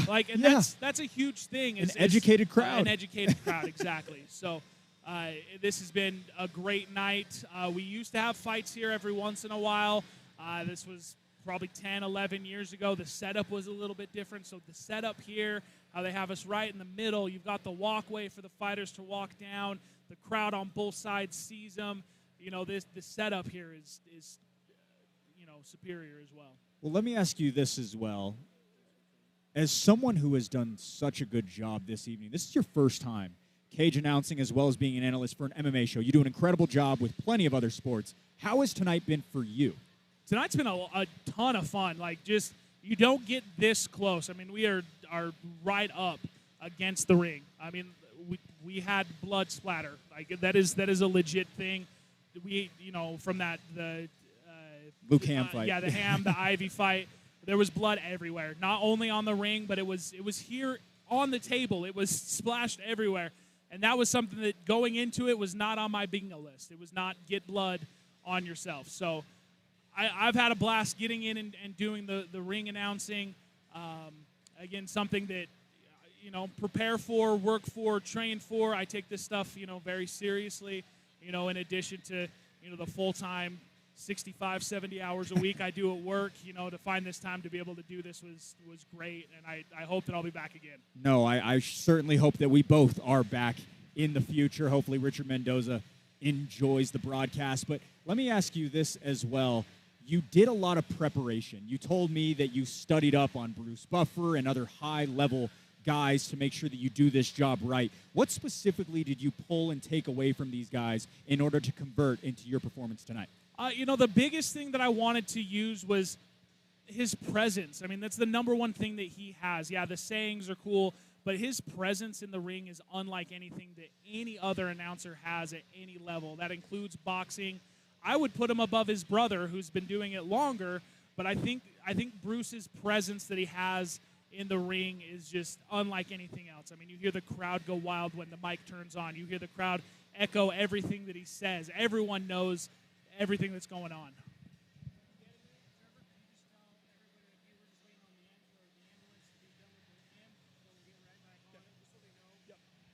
All right, it looks as though we are nearing a return to the action. For right now, Trevor Richards is going to make a quick announcement, but we will lay out inside of the broadcast booth until we get our next walk in Lane Thomas and Giovanni Carrillo. More RCL live from Vernal after this. All right, everyone, we're just waiting a second. We're waiting for the ambulance to arrive for Uriel Garcia. He does have a separated shoulder, it sounds like. So that's the delay we're going through right now, just to get the ambulance here so that there's nothing going on. They can get in and out. So after that's done, we'll get back on. We've got 3 fights remaining, so we'll get back to that as soon as we possibly can. Thank you for your patience, and again, thank you for joining us for the first ever Ruthless Combat League here in Vernal, Utah.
Navy Navi Nielsen Graphic Design.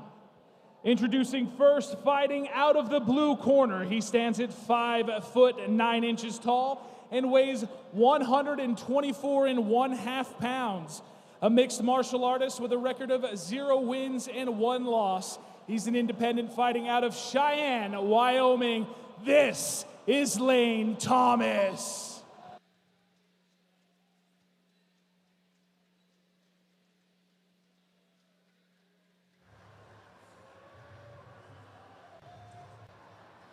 All right, a short notice step in for Lane Thomas, who showed some striking competency before being finished in the debut.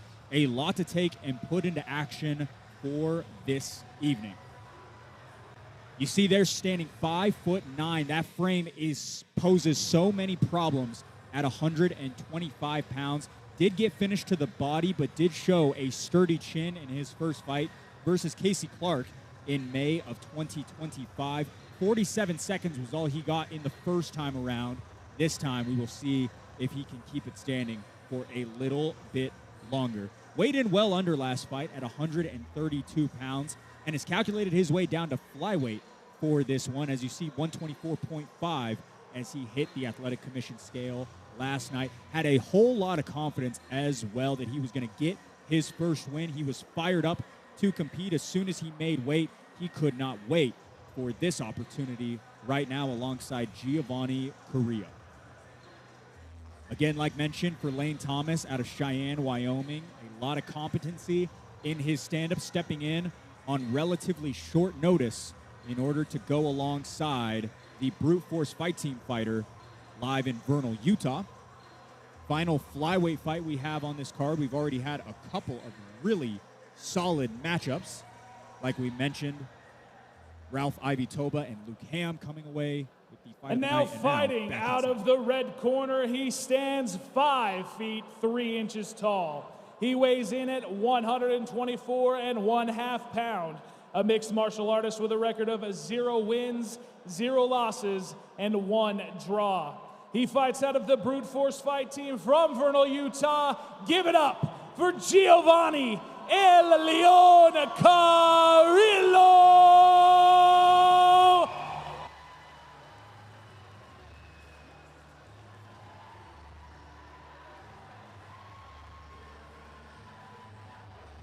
All queued up for a bout in his backyard. Here is Giovanni Carrillo. Trevor hasn't had his hand raised yet, but right on the cusp, considering how close his debut was. Yeah, you can see him walking in right now, a ton of confidence. He's ready to go. A really big pop here. Got a lot of family members, it looks like. So coming in, I think this will be a good fight. You can see kind of already the body difference between what Giovanni has compared to what Lane has. Lane looks more like your typical flyweight, right? 5'9", you know, longer, leaner, and then you look at Giovanni, who's 5'3", so he's going to be a little bit wider, he's going to be a little bit thicker, probably a little bit more power out of his punches. Yeah, went to a draw in March of this year, a clear competency in every facet of MMA, had a knockdown, a near TKO, and submission, all in the final frame of his debut walk in March. We will see if he can get the nod this evening. Thought he had won his first fight, but called it a blessing, saying it's only made him work harder to ensure a concrete win tonight. Said that he has been working out when he didn't want to. No shortcuts for this camp. Giovanni Carrillo, second MMA walk.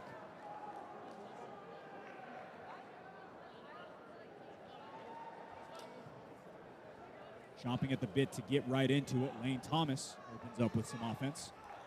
This is going to be the longest reach advantage that we have tonight, as a big knockdown punch for Giovanni early. Down is Thomas. Giovanni mentioned that if he can finish the fight, he's going to do so following that controversial decision draw a few months ago. We'll see if he can do it inside of a minute.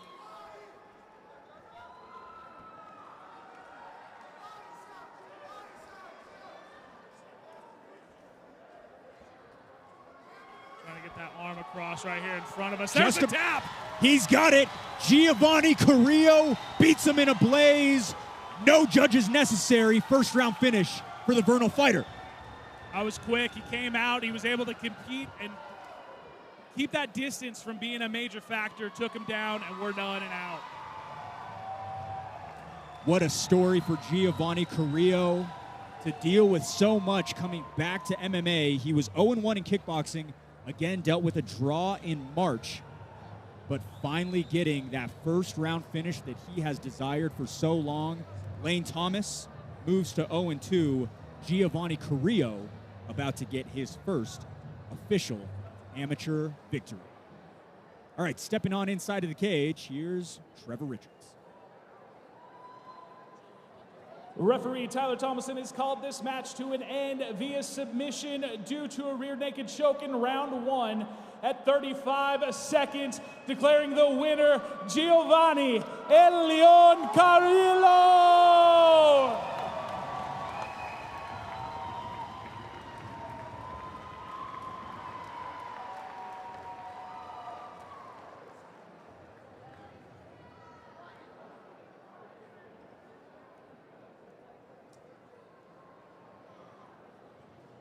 All right, this is definitely going to be the one where I might need to get on my knee for this one. But Gio, huge fight, first win. You said you felt like in the first fight that you had, you won. It was a draw. Coming out from that to this, what's been the difference? The difference, honestly, is just learning from that tie. Even though people may have said that I was robbed, I felt like I was robbed, but I can make all the excuses I want. But instead, I just took it as a blessing. Just keep grinding and going further and further, just like life. You lose, you win some, gotta keep going. That's it. This guy's a little ball of spitfire, 100%. What's next? Who do you gotta thank? I feel like anybody that keeps saying I'm an easy fight, I keep hearing some coaches and people say that I'd be an easy fight. There's levels to this. He's too short, he's too this. Well, I'm here, come prove it. Prove it, make me an easy fight. All right, there you have it, folks. That is Giovanni El Leon Carrillo. Calling his shot, wants anyone and everyone. 1-0 and 1 draw for that man, Giovanni Carrillo. A fun flyweight. Cannot wait for what he does next. The size discrepancy on Giovanni Carrillo and our guy Trevor Richards was quite staggering. Fun to watch and so much fun live in Vernal, Utah. Looks as though we are just about ready to move forward into our co-main event. Marcus Hackford alongside Carlo Alverez. Both are so much fun at super heavyweight. Let's bring them out. All right, ladies and gentlemen, it's time for the co-main event of the evening. This fight is scheduled for three-minute rounds in the RCL super heavyweight division. This is brought to you by Warriors Gym and Channel V6 Media. Fighting out of the blue corner, he stands 6 feet, 6 inches tall. He's weighing in tonight at 370 pounds, fighting out of Ragnarok MMA in Denver, Colorado. This is Carlo Polar Alverez.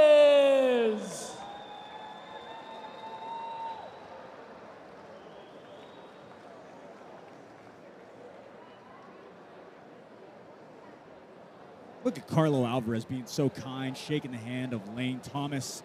Decades to a debut with some of his training dating back to being 4 years of age. Fast forward to today, forecasts a fan-friendly matchup alongside Marcus Hackford. There goes his music.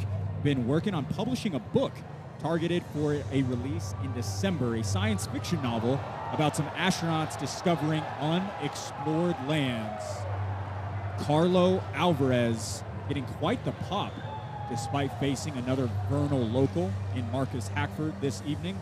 Told me he has a deep respect for Marcus, very excited to go and compete and not pull his punches for the very first time. Another fun fact about Carlo, he has competed in arm wrestling in the past, so certainly poses a whole lot of strength in that 370-pound frame. I have been broadcasting for 10 years. I have been calling fights for over 5. 370 pounds is the heaviest I have ever seen someone enter that cage. Carlo Alverez, prepping for MMA since 2020 and has done just about everything that this sport has to offer before stepping inside that cage. Mentioned a Taekwondo background, kickboxing, Muay Thai, boxing, wrestling, and jiu-jitsu. Has just about everything you can ask for. He's got Marcus Hackford in his sights. And now introducing the red corner. He's a mixed martial artist. He stands 6 feet 3 inches tall, weighs in tonight at 300 pounds. He has a record of 1 win, 1 loss. He fights with the Brute Force Fight Team right here in Vernal, Utah. This is Marcus, the Great White Buffalo Hackford!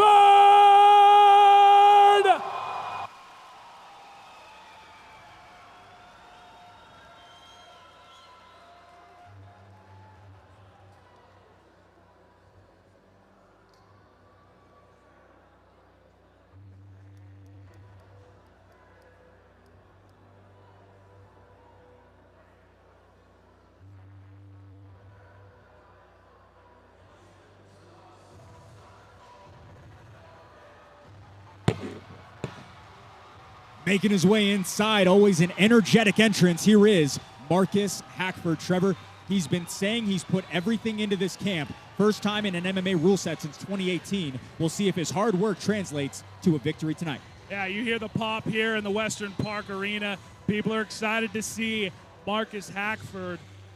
Like you said, coming in 1-1, looking to get that second win, but he is up against the Giant. No, the tallest opposition he has ever danced with. Previously was mainly guys around his size at 6'3" and 6'4", barring that Mark Gonzalez kickboxing bout. But he wanted that challenge coming into tonight with a return to MMA. Wanted someone who could challenge him in terms of length, reach, size. All of that comes on the other side with Carlo Alverez. Yeah, we're looking at least a minimum of 3 inches, but I can tell you based off of what I'm seeing from this wingspan of Carlo Alverez, we're probably closer to 5. Marcus Hackford hasn't been handed a loss in over 6 years. February of 2018, to be more precise, feels he is the more technical of the two. We will see how he looks in his return to the small gloves. All of his wins across all disciplines have been won by decision. Certainly weaponizes his cardio at this weight. And that's going to end up being the bigger thing, right, with these super heavyweights. It's going to be your cardio. It's going to be your stamina.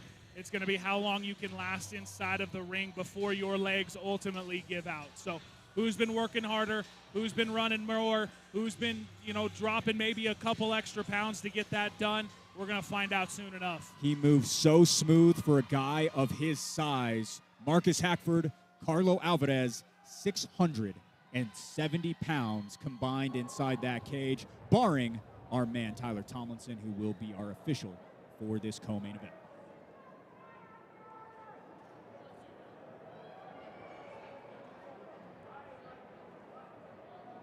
Trevor, you mentioned you couldn't wait for this one specifically because of the optics of two guys so big trying to go blow for blow. Yeah, this is going to be great. It can take from a punch like this one time. And if they fall, it's going to fall hard. Imagine a Jet Swain takedown between one of these two. Probably break through the floor. Yeah, I don't know if that ring holds up. Big swing for Alverez. A little bit offline as Hackford is so smooth up top with his striking. Batters to the body.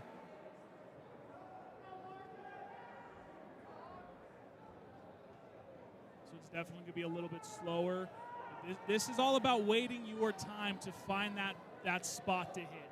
Play each other out, find the spots. You see Marcus there, switch sides, switch legs. Leaning on that body kick. Pawing out is Alverez as Hackford is trying to piece it together. Alverez nearly out on his feet. Unloading the tank right now. Alverez trying to find a way to retreat. Tyler Tomlinson says that's enough. Marcus Hackford hunts him down for a surgical finish. The great white buffalo handles business at home. Once you pop, you don't stop. And that's exactly what happened. He had him on the ropes. He had him on the edge and just kept going until he was done. A respectable closeout to the co-main event. Marcus Hackford coming away with the victory and has a quick message as well for all the people watching at home. He is so beloved in this town, and he is so much fun to watch no matter what weight class he is at. Marcus Hackford, his first MMA victory since 2018. He was a lot more active as an MMA fighter earlier on in his career. Again, side quested off to Muay Thai and kickboxing in 2024 to rev him up for this MMA return. Let's go ahead and make it official. Another win for the hometown crowd with Trevor. Referee Tyler Tomlinson has ended this fight 1 minute 11 seconds into round 1 due to TKO. Your winner, Marcus the Great White Buffalo Hackford.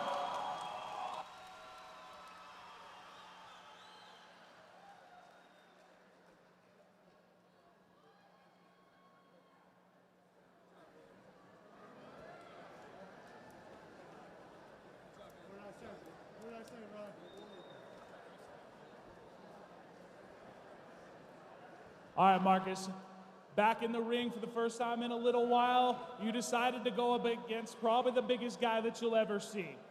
You wanted that challenge. You got that challenge. You won that challenge.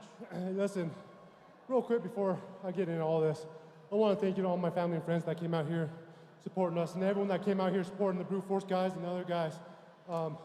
Huge shout out to my beautiful wife over there. I love you so much. My mom, that you're up there. I love you so much. Thank you. Thank you for being there for me. And yeah, man, Carlo, not a lot of people want to fight me. So when Carlo said he was willing to fight me, I had no choice but to want to fight him. So that's it. So a minute 11 in, what's next? What's next on the card? I want my freaking belt, dude. That's what I want. I want a belt wrapped around my waist. So I'm the champion. I'm the people's champion. I'm the Great White Buffalo.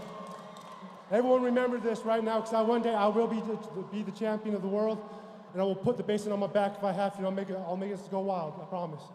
Oh, and then real quick, I'm trying to calm my heart rate down, but I just want to say, we live in a cruel world right now, and just love your mom, love your grandparents, love your fathers.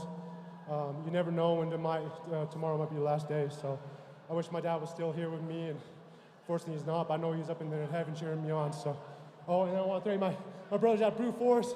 Anyone from our smallest guy, Giovanni, at 125, to our other heavyweight, Dillon Clark, all you boys, Richard, Franklin, Mason, everyone on my team.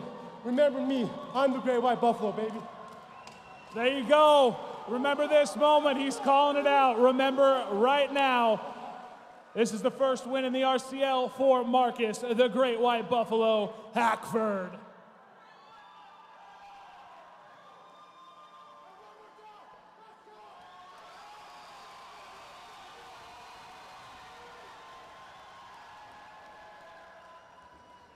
Vernal most definitely loves that guy. Marcus Hackford says he wants a belt and a whole lot more. Well, we are 10 fights down. We just have one more to go as we move from amateurs to the professionals in Dakota Groth and Lehigh Dominguez. Cannot wait for this one. We'll kick it inside to get the gears going with our guy, Tiny.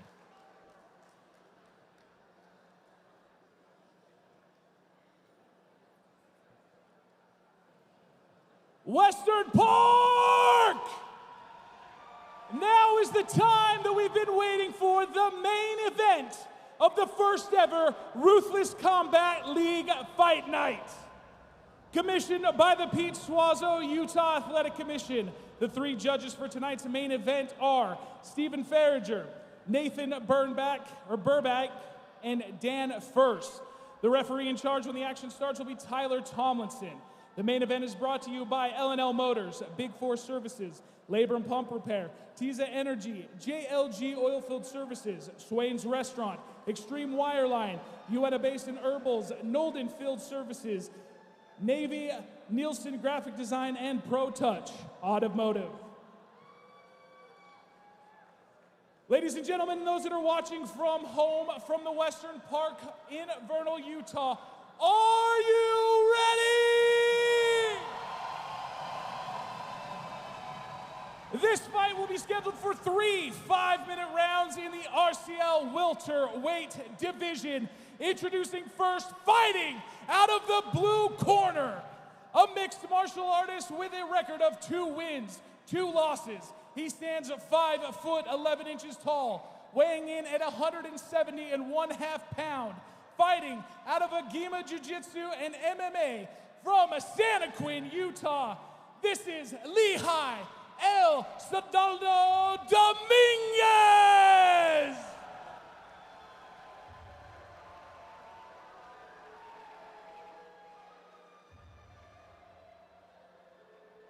Well, we thought the MMA chapter closed in devastating fashion a few years ago, but back en route is Lehigh Dominguez, who has gone from snapping his right leg just seconds into his last MMA bout to now headlining an inaugural card. What a win to just cut that curtain tonight.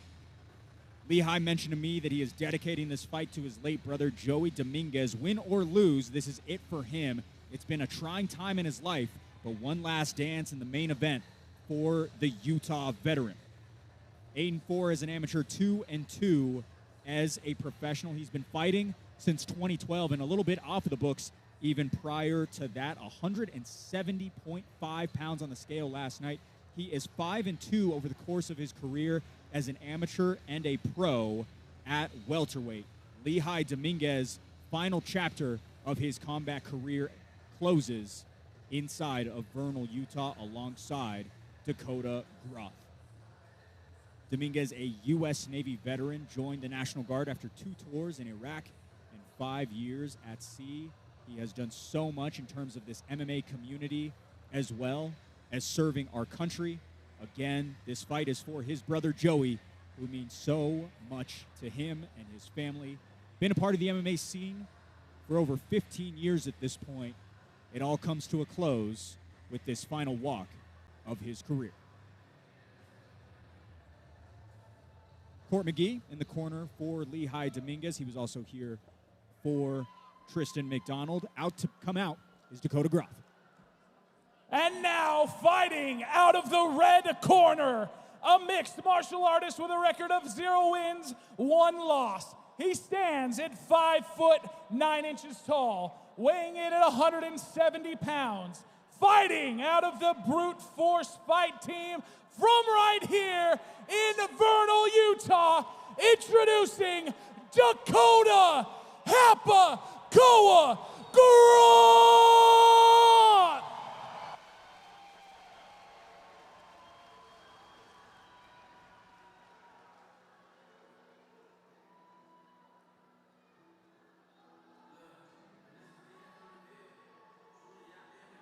Over a decade since his last dance, here is Dakota Groth. Trevor, once a formidable amateur, but prior to that, as Trevor stays inside of the cage, a second shot at a professional win.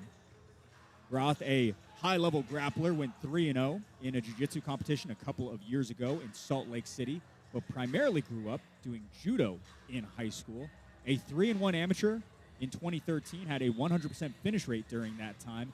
2 submission wins as well as a TKO, so certainly has that submission prowess. We will see if it is posed alongside Lehigh Dominguez in this main event. We see Lehigh Dominguez in the background of the cage. Also Tyler Tomlinson, his final assignment. He last officiated Groth in August of 2013 when Groth was just 3 fights into his amateur career. This is the lightest he has ever been. Previous bouts took place at middleweight. Told me that he has been fighting life's battles the past 11 years, but back in there to support his wife and kids and still searching for his first professional win.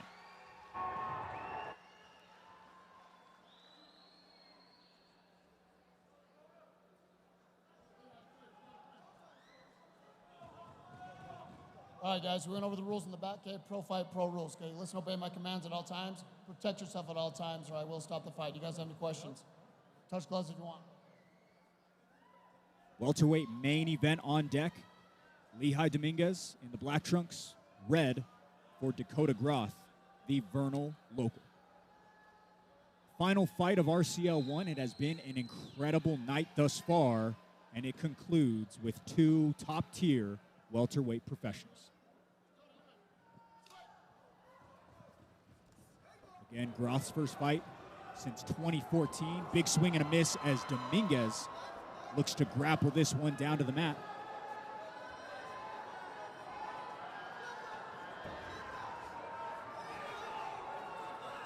Groth immediately looked for that neck, able to switch things over, and now takes down the older fighter. Fast start. Yeah, a real fast start there from Dakota.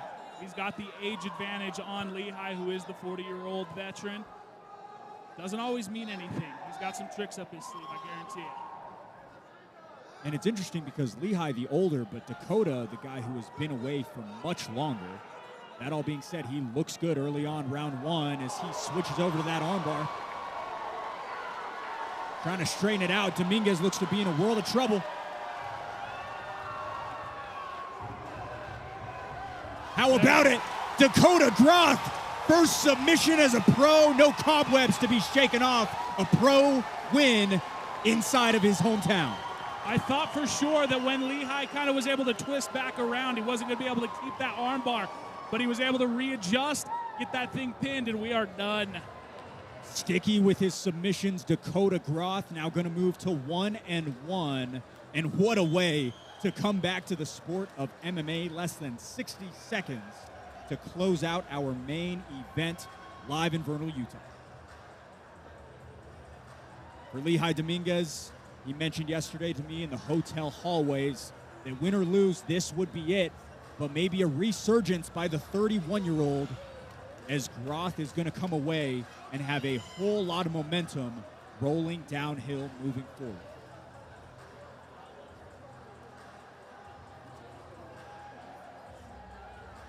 Brute Force Fight Team, such a successful night. Marcus Hackford, Giovanni Carrillo, and many more coming away with their victories. It has been an incredible night, but we got to go ahead and make this one permanent at pro with Trevor Richards. Referee Tyler Thomason has called this fight 1 minute into round 1. By submission via the armbar, your winner, Dakota Hapakoa Groth!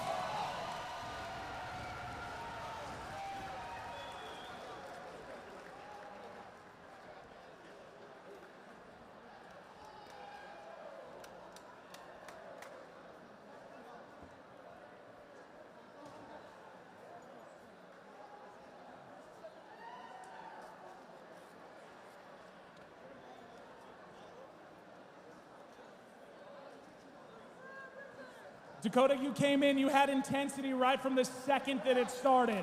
Walk us through the training, walk us through how we got 1 minute into the first round done. Hey, first off and foremost, all glory to God, my Lord and Savior, Jesus Christ, always. And he helped me prepare for this. I stay ready for anything, stand up or ground, it doesn't matter. Coming in, big fight against the veteran, Lehigh Dominguez. Does that mean anything coming in? Hey, whatever comes my way, I'm ready for it. So, let's on to the next, I don't care. So. All right, give us your thanks. Give us what's next. Back on training Monday, boy. That's it. All right, everybody, I just want to thank you on behalf of the... Oh, yeah, we'll come over here. All right, let's give it up. Hey, this is Lehigh Dominguez. He wants to say just a couple of things. 40-year-old Lehigh Dominguez. So this is pretty emotional for me. September is Suicide Awareness Month. I came out of retirement for one more fight to honor my brother who he committed suicide September 23rd of last year. So this fight, I gave it my all.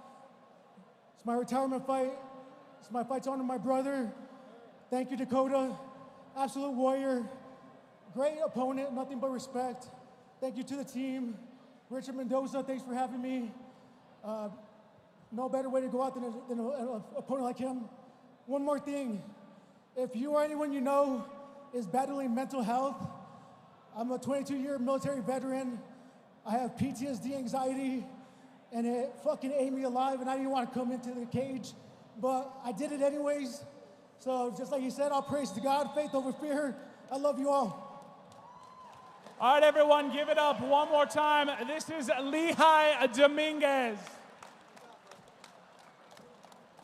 So last fight ended tragically for Lehigh Dominguez. He was... Thank you, everyone, so much for the original, the inaugural Ruthless Combat League here in Vernal, Utah. With your continued support, there is no doubt in my mind we will not be back here at some point in the next little while for night number 2. Please drive home safe. If you've been drinking, make sure to have someone drive for you. We appreciate you all. Have a good night. As mentioned, Lehigh Dominguez, his last fight, he was stretchered out. His leg was snapped in half. He has done so much to recoup and recover in order to get to this spot in an MMA space, back and standing, dedicating this fight to his late brother, Joey. Wanted to spare the details, but he was able to give a little bit more of what happened to his brother, Joey. all that being said, an incredible night we have had. Hats off to Lehigh Dominguez, who has had an incredible career, but the moment belongs to Dakota Groth, who gets his first pro win. Coming out swinging. He came out, like I said with his interview, he came out with intensity in his eyes. He was ready to go from the second that the ref said go. And, you know, unfortunate for Lehigh. I think there's a lot of people that would have liked to have seen, you know, a little bit longer than just a 1-minute finish. But, you know, hats off to Dakota for taking advantage when he had advantage to wrap up that armbar as quick as he could. So. Welcome back in, everybody. Blake O'Rulian alongside our man Trevor Tiny Richards. It has been such a fun night. You mentioned it a little bit as you were wrapping up, but RCL 1 really delivered in so many ways. Lots of fun finishes, lots of interesting matchups, and new prospects to look out for as well. Yeah, 100%. Like I stated kind of in that intermission while we were waiting, you know, the more fights we can get out here, the more fights that these guys can get into, the better records, the more experience, you know, the bigger fights we're going to get out here. It wouldn't surprise me, you know, the next time where it's, you know, 5 or 6 pro fights compared to, you know, 5 amateur fights just to, you know, get everything going. So I think, again, the fan support was absolutely massive. It was a great crowd, educated crowd like we had said, which is an absolute huge thing. You don't think it is, but, you know, cheering at the right times, being happy at the right times is a massive thing for not only – you know, atmosphere here, but the crowd here, the fighters here. So just, you know, hats off to, you know, to my town, my city for being able to come out and support an event like this. And Trevor, hats off to you as well. You have been absolutely fantastic throughout the entirety of it. Thank you so much for sharing the broadcast booth with us. We hope to be back on the docket sometime in the near future. Circle a calendar date as you continue to follow RCL across their social media platforms. For everyone here at Ruthless Combat League and our fearless people over at V6 Media who have put together this production, final time tonight, I'm Blake O'Rulian. That man is Trevor Richards saying see you next time.